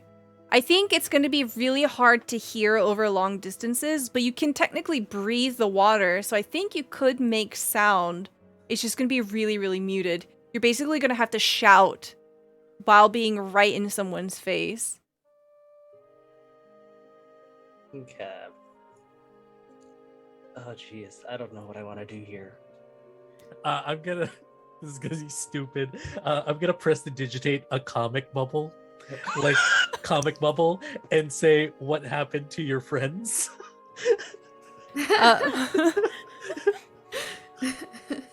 You see Maggie swim up to you, Emil, as she puts her face right in front of you, and she starts yelling, and it's just really muddied. It's not like piercing or anything, right? It's hard to hear her. And she says something to the effect of, "I was waiting for you and your friends. I just wanted to say that we took the southern route, and I do think it would be best that you head for the eastern path." Insight check. Insight check. Oh, Okay. wait, no, I probably wouldn't hear, would I? Yeah, only Emil. I translate with the. Okay, yeah, the all right. I love it. Okay, absolutely. So you all hear this. Anybody can do an insight check if you like. I just got an 8 for mine. Okay. Mine's gonna be terrible. That's a 1 from Kiki. The two of you trust her implicitly. There's a 24 for Norsilius and a 19 from Lind. The two of you get the feeling that Maggie is doing this out of benevolence, just trying to be helpful. Like, there's really no reason why not to. You don't get the feeling that she's trying to trick you or anything. Yeah. So Norsilius will just swim up to everybody and then be like, feeling that she's not tricking us, and be like, just point over to the left path then. Okay. I just like thumbs up. And then I salute at Maggie.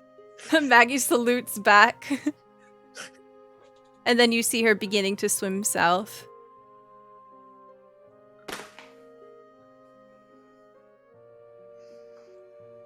All right. So the group of you wanted to just head that way? Okay.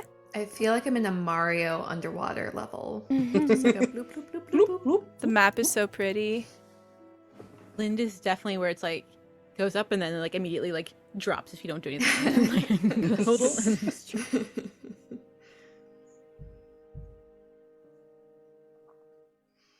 All right. The group of you begin to swim single file through a small tunnel, and it begins to open up into another chamber here. The walls, ceiling, and floor of this chamber are covered in bioluminescent algae, which emits a faint bluish glow that dimly lights the wide cavern.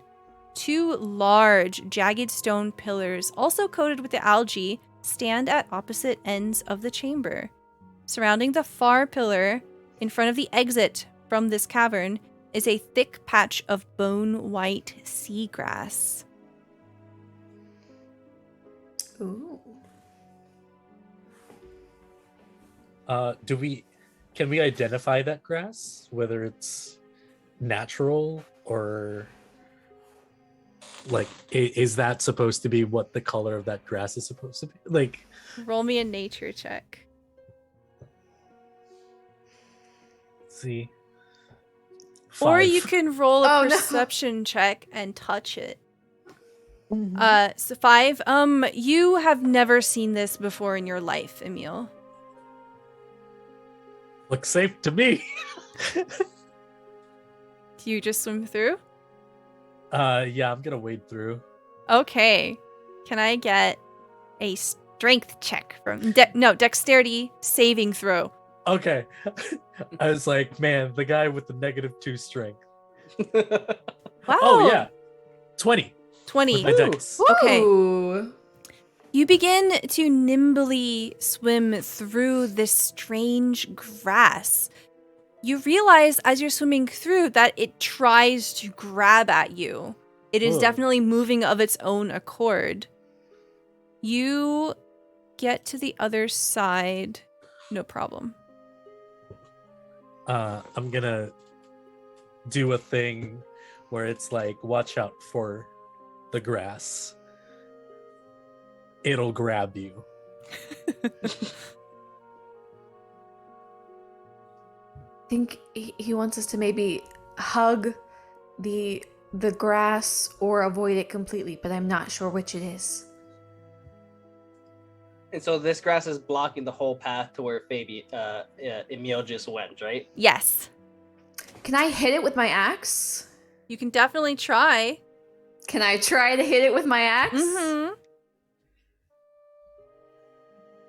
Okay. So I'll make an attack roll? Yes, please. 21. Go ahead and roll me some damage. Whew. Is 10 slashing.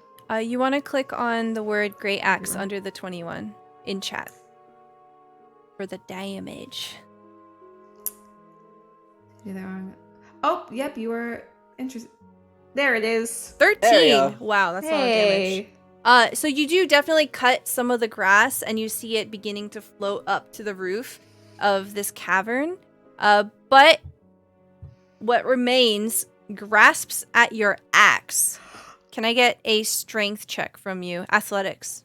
No. Okay, athletics is okay. 19. You manage to yank your axe free.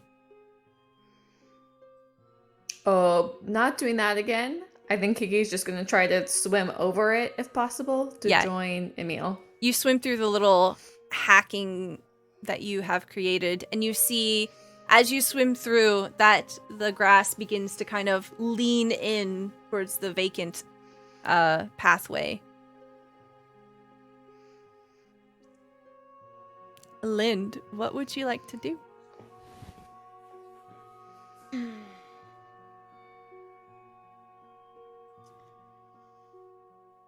Is the path of least resistance over? You see that it goes all the way to the ceiling. All right. I'm bonus action, channel divinity. Fearless athlete. Nice. For Okay. the next 10 minutes, I have advantage on strength and dex checks. Can carry, push, drag, and lift twice as much weight as normal. And the distance of your long and high jump increases by 10 feet and it costs me as normal. Okay, very good. Amazing.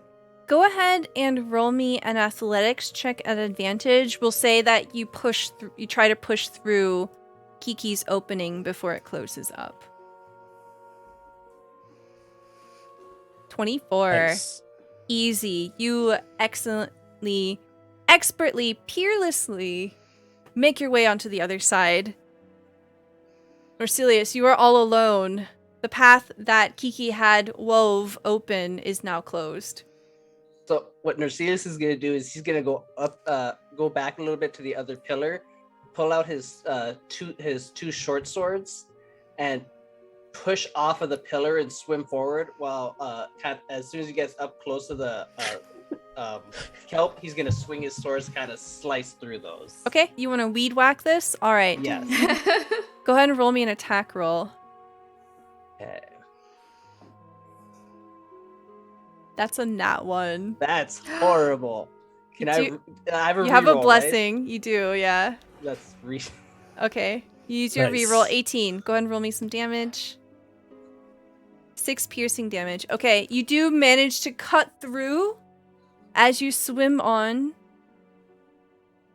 Can I get an Oh, no, you're good. Okay, you're good. Yeah, you swim through and you can see that behind the group of you that it tries to reach towards you, but you've managed to make it. And you see that the path continues ahead.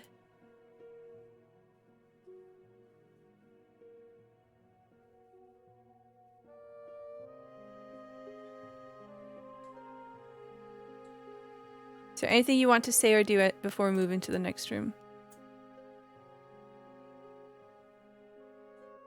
Okay. As you begin to swim through the next tunnel, you see it opens up into another very large... Hold on. Oh, I can't recklessly unveil things. There are secrets. Okay.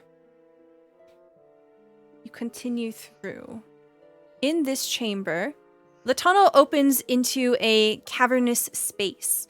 Rays of moonlight shine through a wide crack in the ceiling, which sits 10 feet above the water level. One side of the chamber is covered in the crumbled and muddy remains of a landslide. As you swim in this area, ripples course through the water as more rocky debris begins to slide towards you. I need a dex saving throw from everyone. Ah. Ooh. Has it been under 10 minutes? Sure. Wow, holy shit. Okay, we've got a 16 from Kiki, a nat 20 from Norsilius. That You is got a 15. A 15, and then a 17 from Lind because Peerless Athlete is still active. So the group of you push your way through here as quickly and hard as you can. You see that debris comes rocking down, and you all manage to evade it. You see that the landslide has partially blocked the exit here, and you are all kind of trapped in this chamber for now.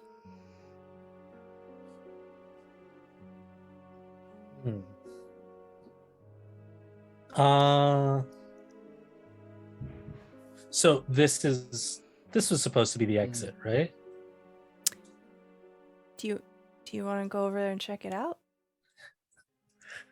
So before he goes anywhere, I would like to use primeval awareness to kind of check out the surrounding area if possible. Can you put it into chat for me?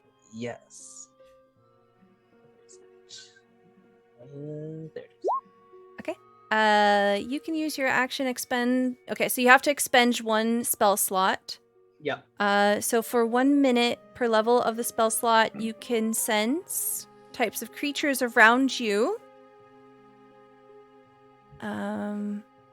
aberrations, celestials, dragons, fays, elementals, fiends, and undead. Okay. There are none of those things None? anywhere Okay. within a mile of you. Yeah. Okay.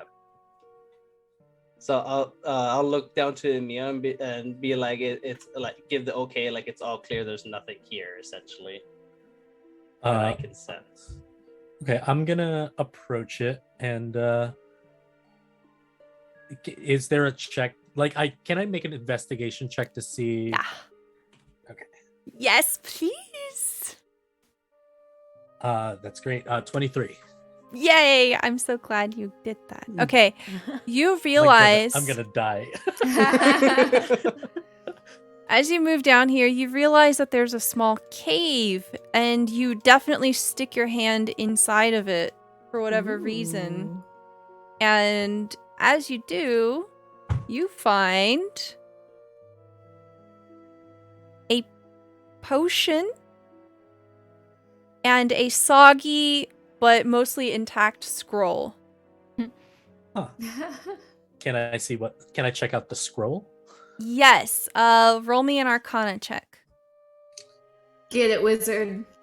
Wizard. That was a natural one, but I'm gonna luck roll this. Yep. Hell yep. yeah. It's a 13. Okay, it is a spell scroll of Thunderwave. Cool. Yes. And Okay. it's a potion of healing. Okay. I'm gonna put it in my pack. I'm gonna look further. There's nothing in there. I'm just gonna be like, and then just like gesture like forward, back to the group.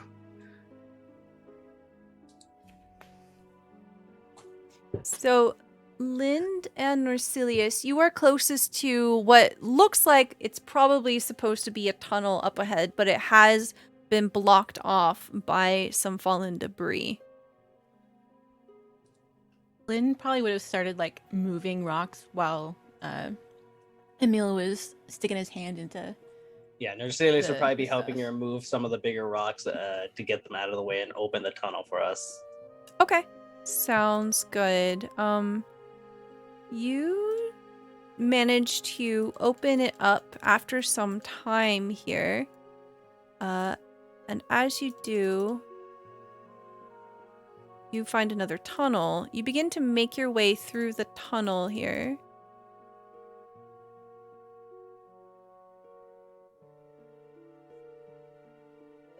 Hello? Oh, wrong layer.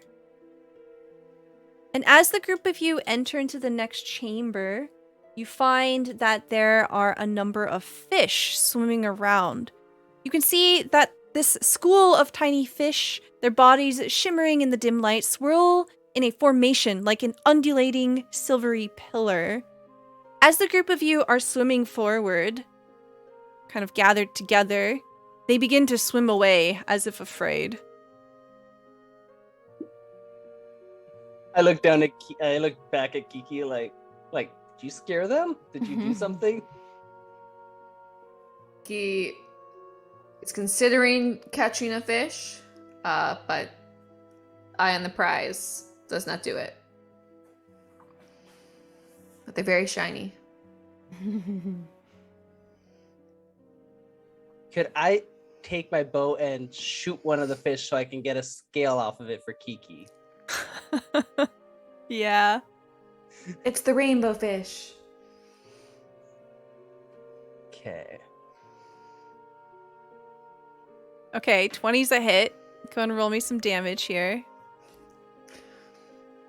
I would love to hear you say 20 misses. The AC of this fish is 35. All right, 10 piercing damage. You definitely clobber quite a few of them. And as you do, the remaining fish just immediately disperse and they disappear. So you can add into your inventory 3 quipper carcasses. Whipper carcasses? Yeah, quipper corpses times 3. Kiki gives you a thumbs up. Norsilius just looks like, And gives a thumbs up and points at you, like, yes, for you. All right. The wings beat faster. Oh my god, that's so cute. I love it. All right, you have descended about 80 feet underwater now. You feel your ears beginning to pop. You feel the pressure changing. And as you're swimming, you've been swimming quite some time now. You're beginning to feel kind of tired. Is there anything anyone wants to do before you head into the next room? I don't think so. Okay. Mercedes kind of look at everybody and like kind of look at them questioning, like thumbs up, or like, is everybody doing okay?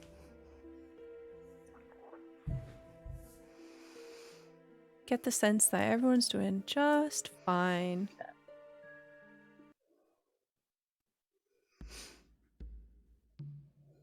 You begin to head into a larger chamber here.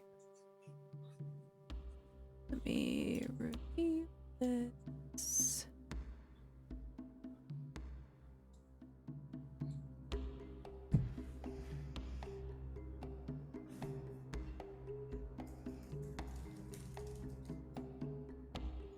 Okay.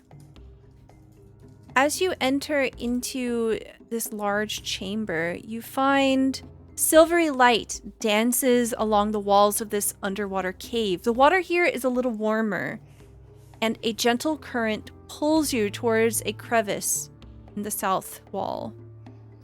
You see that there is prowling around in this cave a massive shark.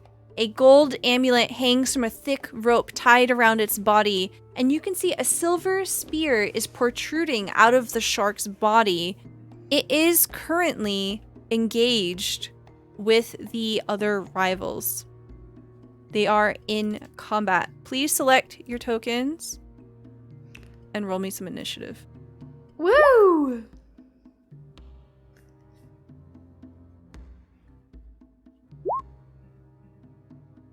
So that'll be actually a 13. Okay.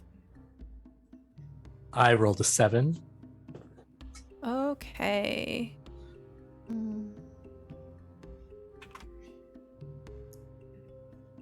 You said 15?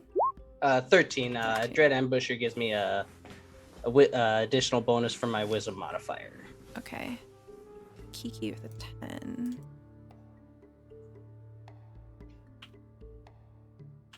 Okay. And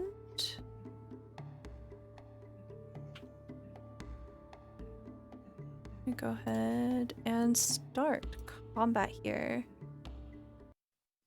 You see that the 3 other adventurers in this room are currently engaged in combat with the shark. You can see blood is beginning to swim in the water near them. They have taken a few bites. Norsilius, you are first up in the turn order. What would you like to do? Oh, geez. Let's see. Okay, so, and are they all next to the shark? Like in?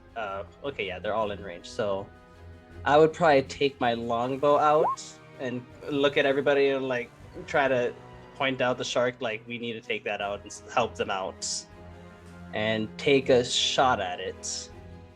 Okay. 16 is a hit. Okay, Woo! perfect.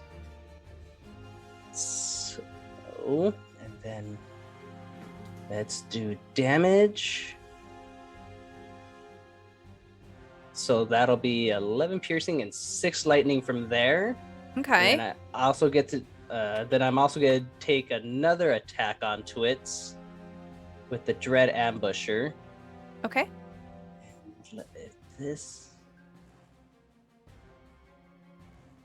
19's also a hit. The armor class for this monster is 13.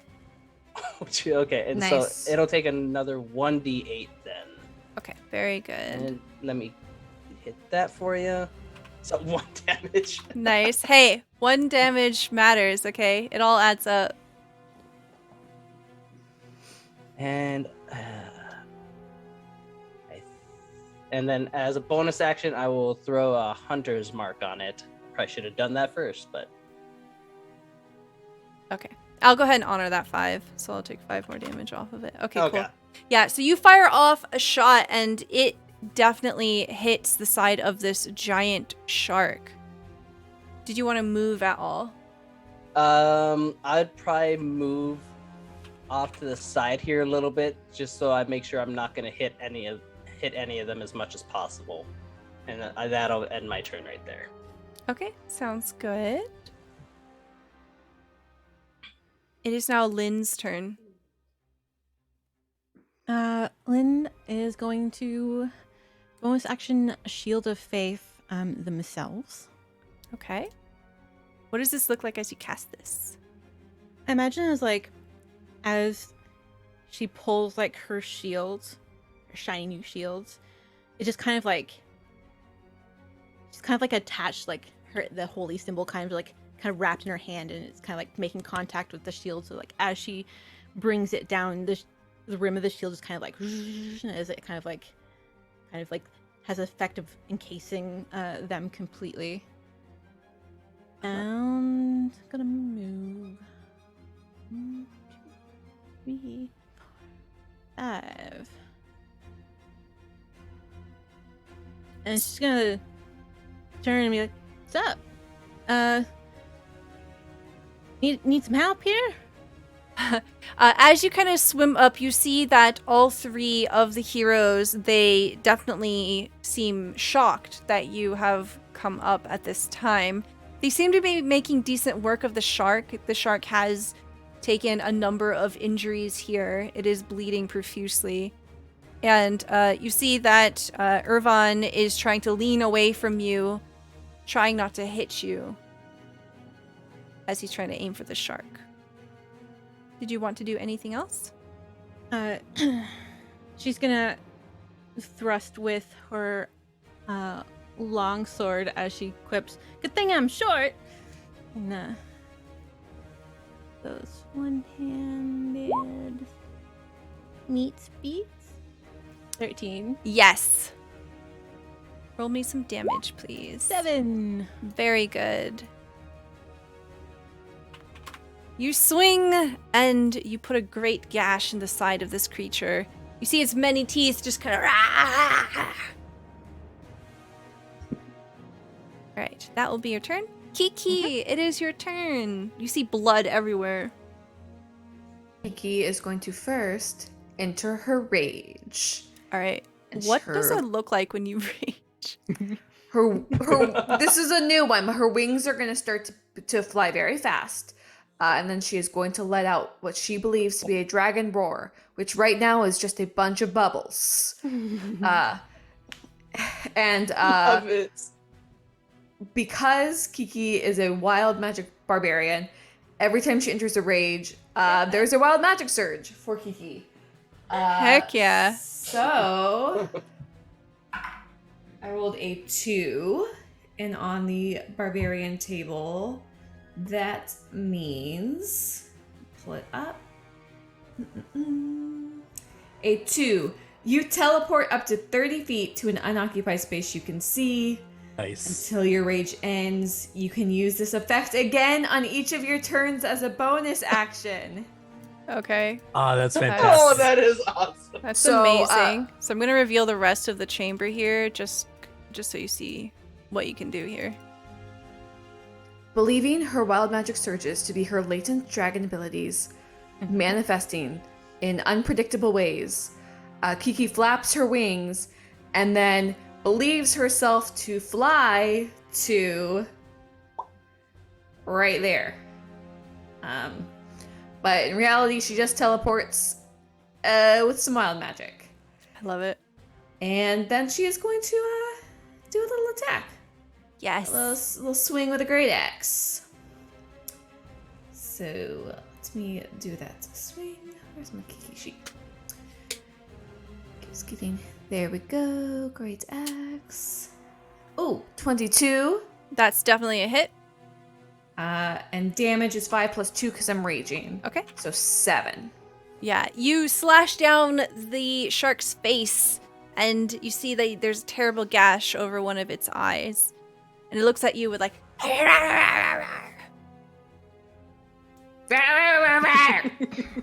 Except it's just bubbles. There's a lot of bubbles just everywhere.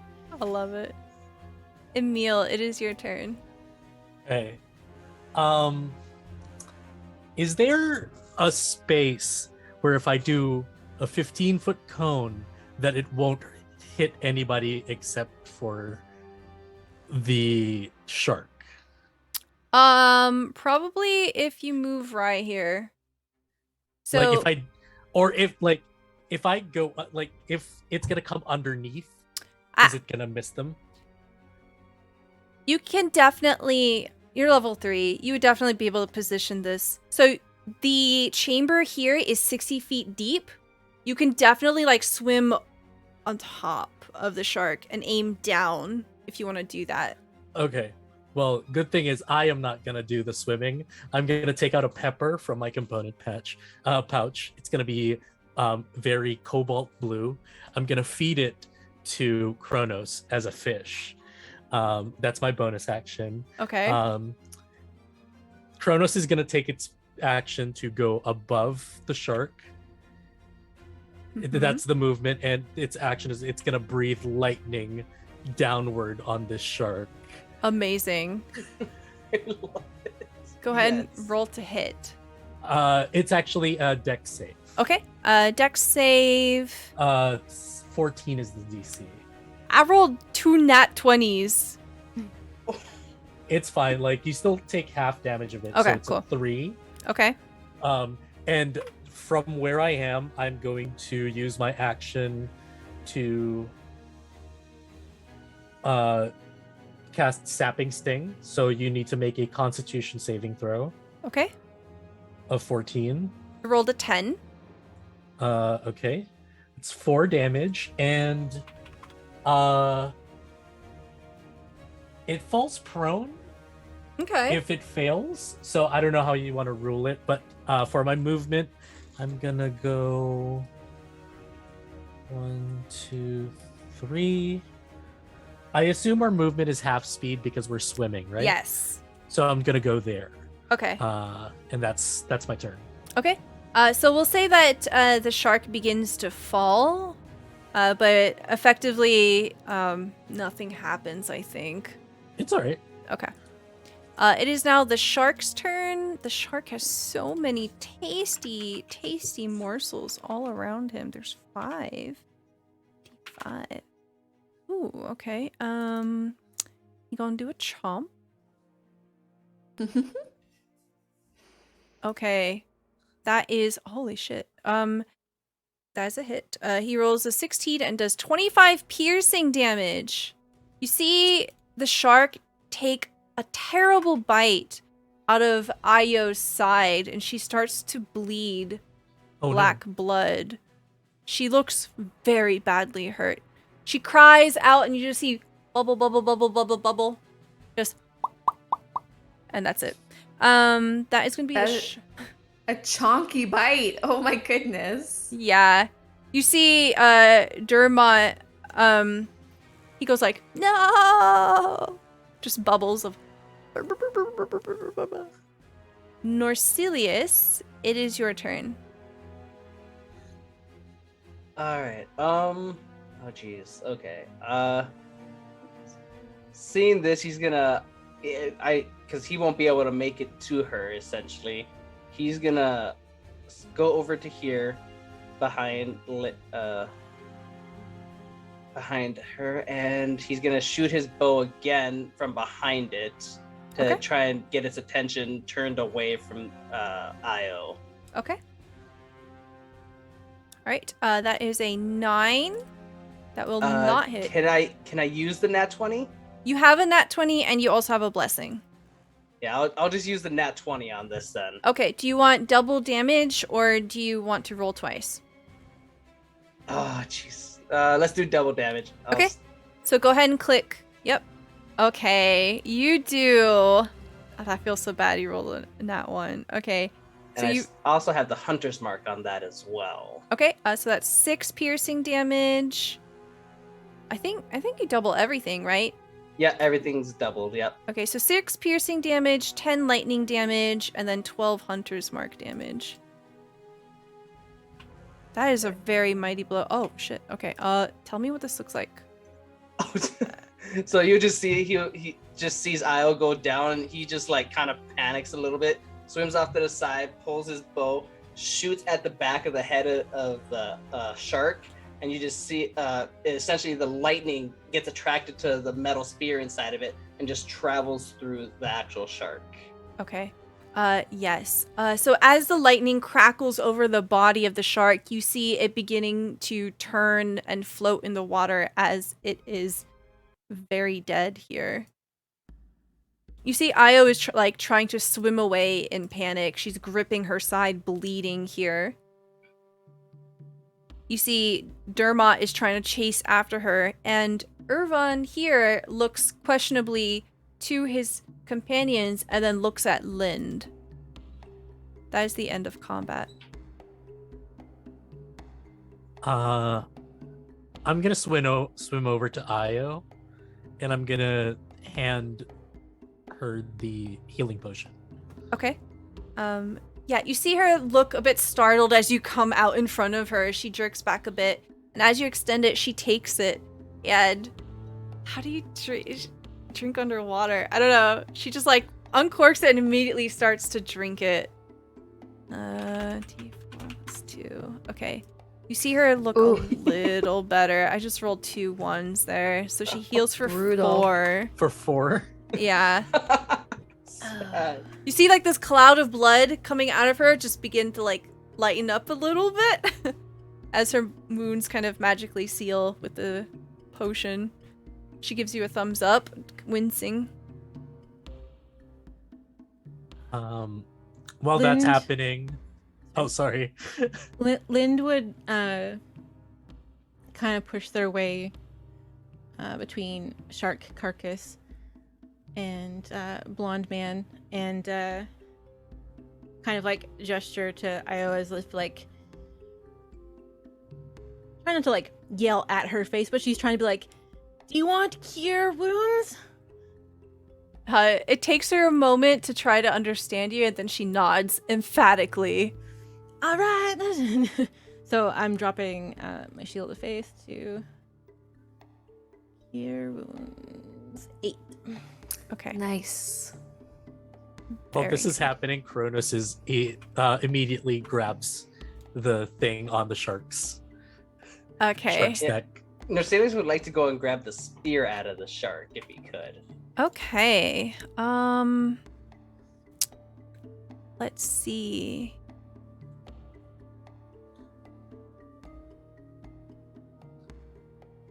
Okay, so as you try to pull the spear out of it, you find that the body of it's really heavy and the spear's like lodged in it really, really hard.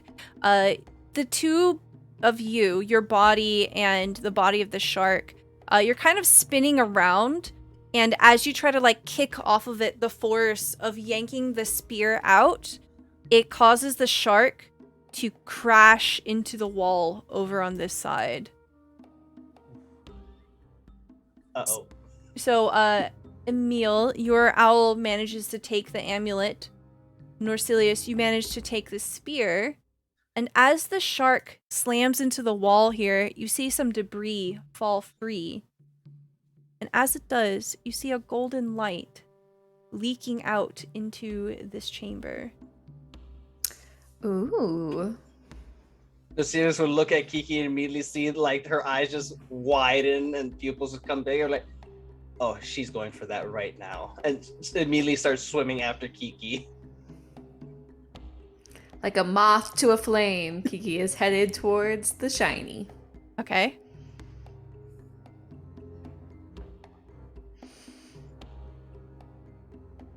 You see Irvan look questionably to Lind, just kind of trailing after her. I guess we're going that way.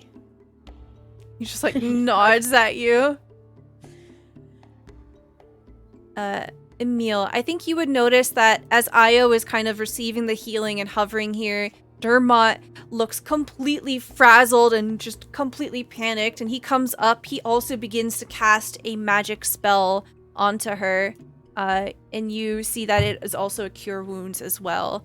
And he seems to fuss quite a bit over Io, kind of checking her wound, and seems more interested in taking care of her than whatever's going beyond.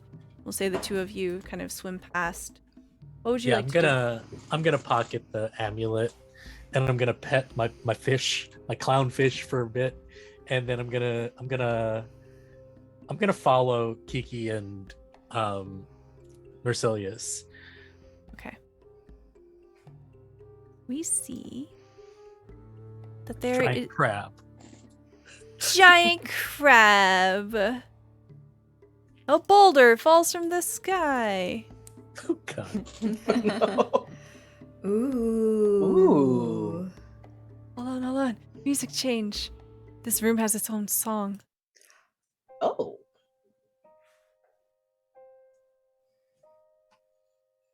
You see that with the passage awash with golden light, it opens up a cramped wall here. It bends upwards until the tunnel becomes vertical. Golden light radiates from the upper end of the shaft. Kiki, as you swim through this, you break through the surface of the water, and there's a glowing, air-filled chamber here. You were the first to enter. And soon after you, your companions join you. Oh, Kiki. Move, Kiki. Irv, get out of here.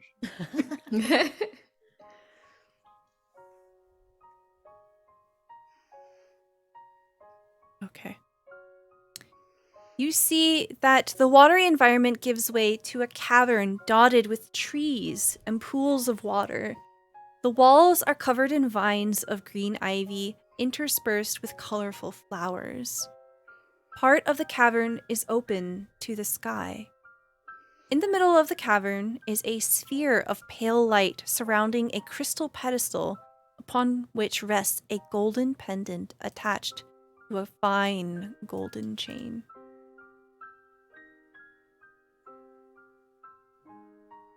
So Norsilius looking around and everything, will just be kind of wondering. Out of instinct, you'll use detect magic to sense out the surrounding area. Okay. What does it look like as you cast detect magic? So as he's doing this, you just kind of see him whispering to himself with his eyes closed, head bowed down a little bit. And you just see this soft energy kind of push out from around him, just surround and touching everything around him is like, and you just see a light glow coming from everything as it washes over it. Okay. So you see that there are random small bits of magic on each of the rivals here. You see the magic items of your party, and whatever this pendant is, it is absolutely magical as well. And you can tell that it is enchantment. Norsilius, can we touch it? Can we touch it? Norsilius, can we grab it? Can we have it? Can we have it? So it seems like everybody here has something magical, but there's some sort of enchantment on the pendant up there. Lynn's gonna divine sense. Okay. Sense divine. What does that do? Okay, you can detect forces, any celestial fiend undead within 60 feet of you. It is radiating very faint celestial energy.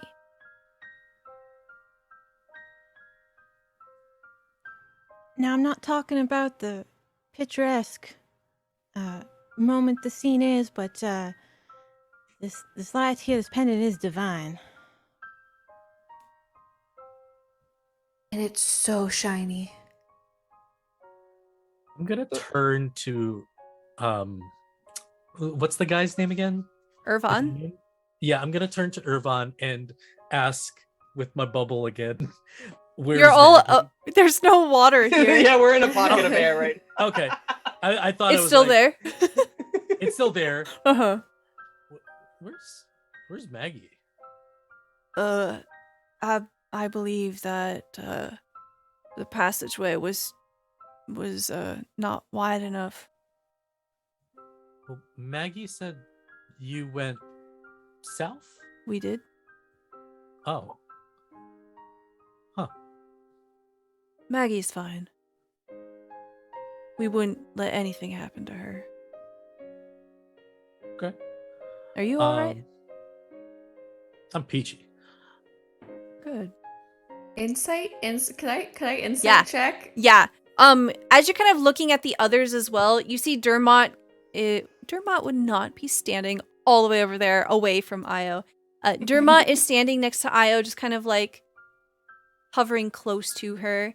You see, Io is trying to put on a brave face here. She is hesitating. She doesn't seem like she wants to go reach for the item. She keeps looking to the group of you.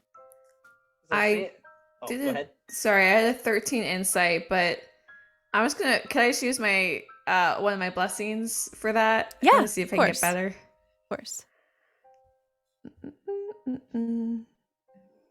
Nope, much 13. worse. So as you look at Irvon, you do get the sense that he is being completely genuine and sincere. The entire time that you've been around these folks, they haven't really given you any kind of indication of hostility. You can tell that they want to win, but they also don't want to die, right? It's fair. So do I see them act Io and Durant looking nervous about grabbing the pendant? You do. So go ahead. I'm gonna walk towards it and gonna just like survey it without like touching it, and I'm gonna take some chalk out and I'm gonna draw like a circle, and I'm gonna take some time and I'm going to identify this thing. Okay, go ahead and put identify in the chat for me. I don't it's have it okay. on the thing. I think I'll you just might have to touch it for identify. Oh, you do. yes. I'm gonna use Mage Hand and lift it up, and then put it on the thing.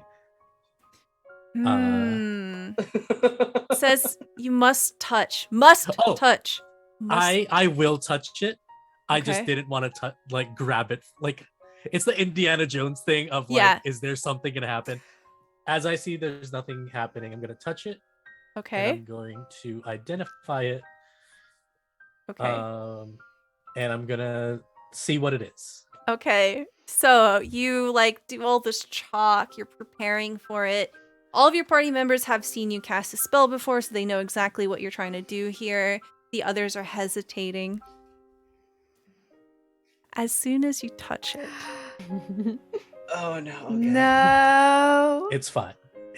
Everything will be fine. What? The light around the pedestal fades. The entire party sees this, actually. The light around the pedestal fades as a spectral figure in the form of a male human rises from the amulet. He is dressed in leather armor and a tattered red cape, and he wears a shield. His face is framed by curly brown hair, and he wears a melancholic expression. He pleads, "I am imprisoned. Whoa. Please help me." Suddenly, the ground beneath you vanishes beneath your feet, and you fall, tumbling through a vortex of golden light. I instantly cast Featherfall on. Crap! There's too much of us. On us four. Okay. So, we'll resolve that in a minute. Yeah. You fall deeper, deeper, deeper, and then the group of you suddenly stop.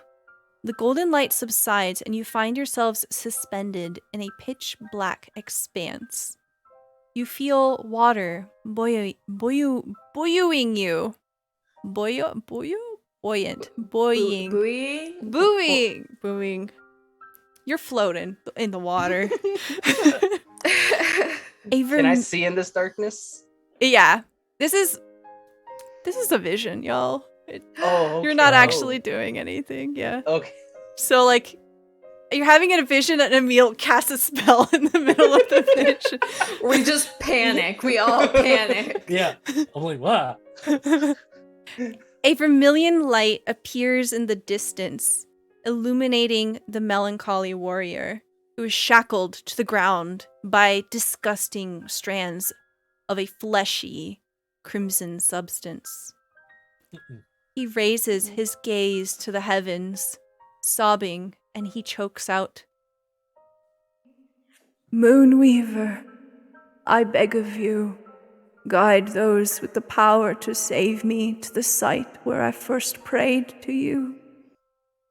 He looks around, and his eyes settle on you. "Oh, gods, there you are. My name is Elixion. I am lost in darkness.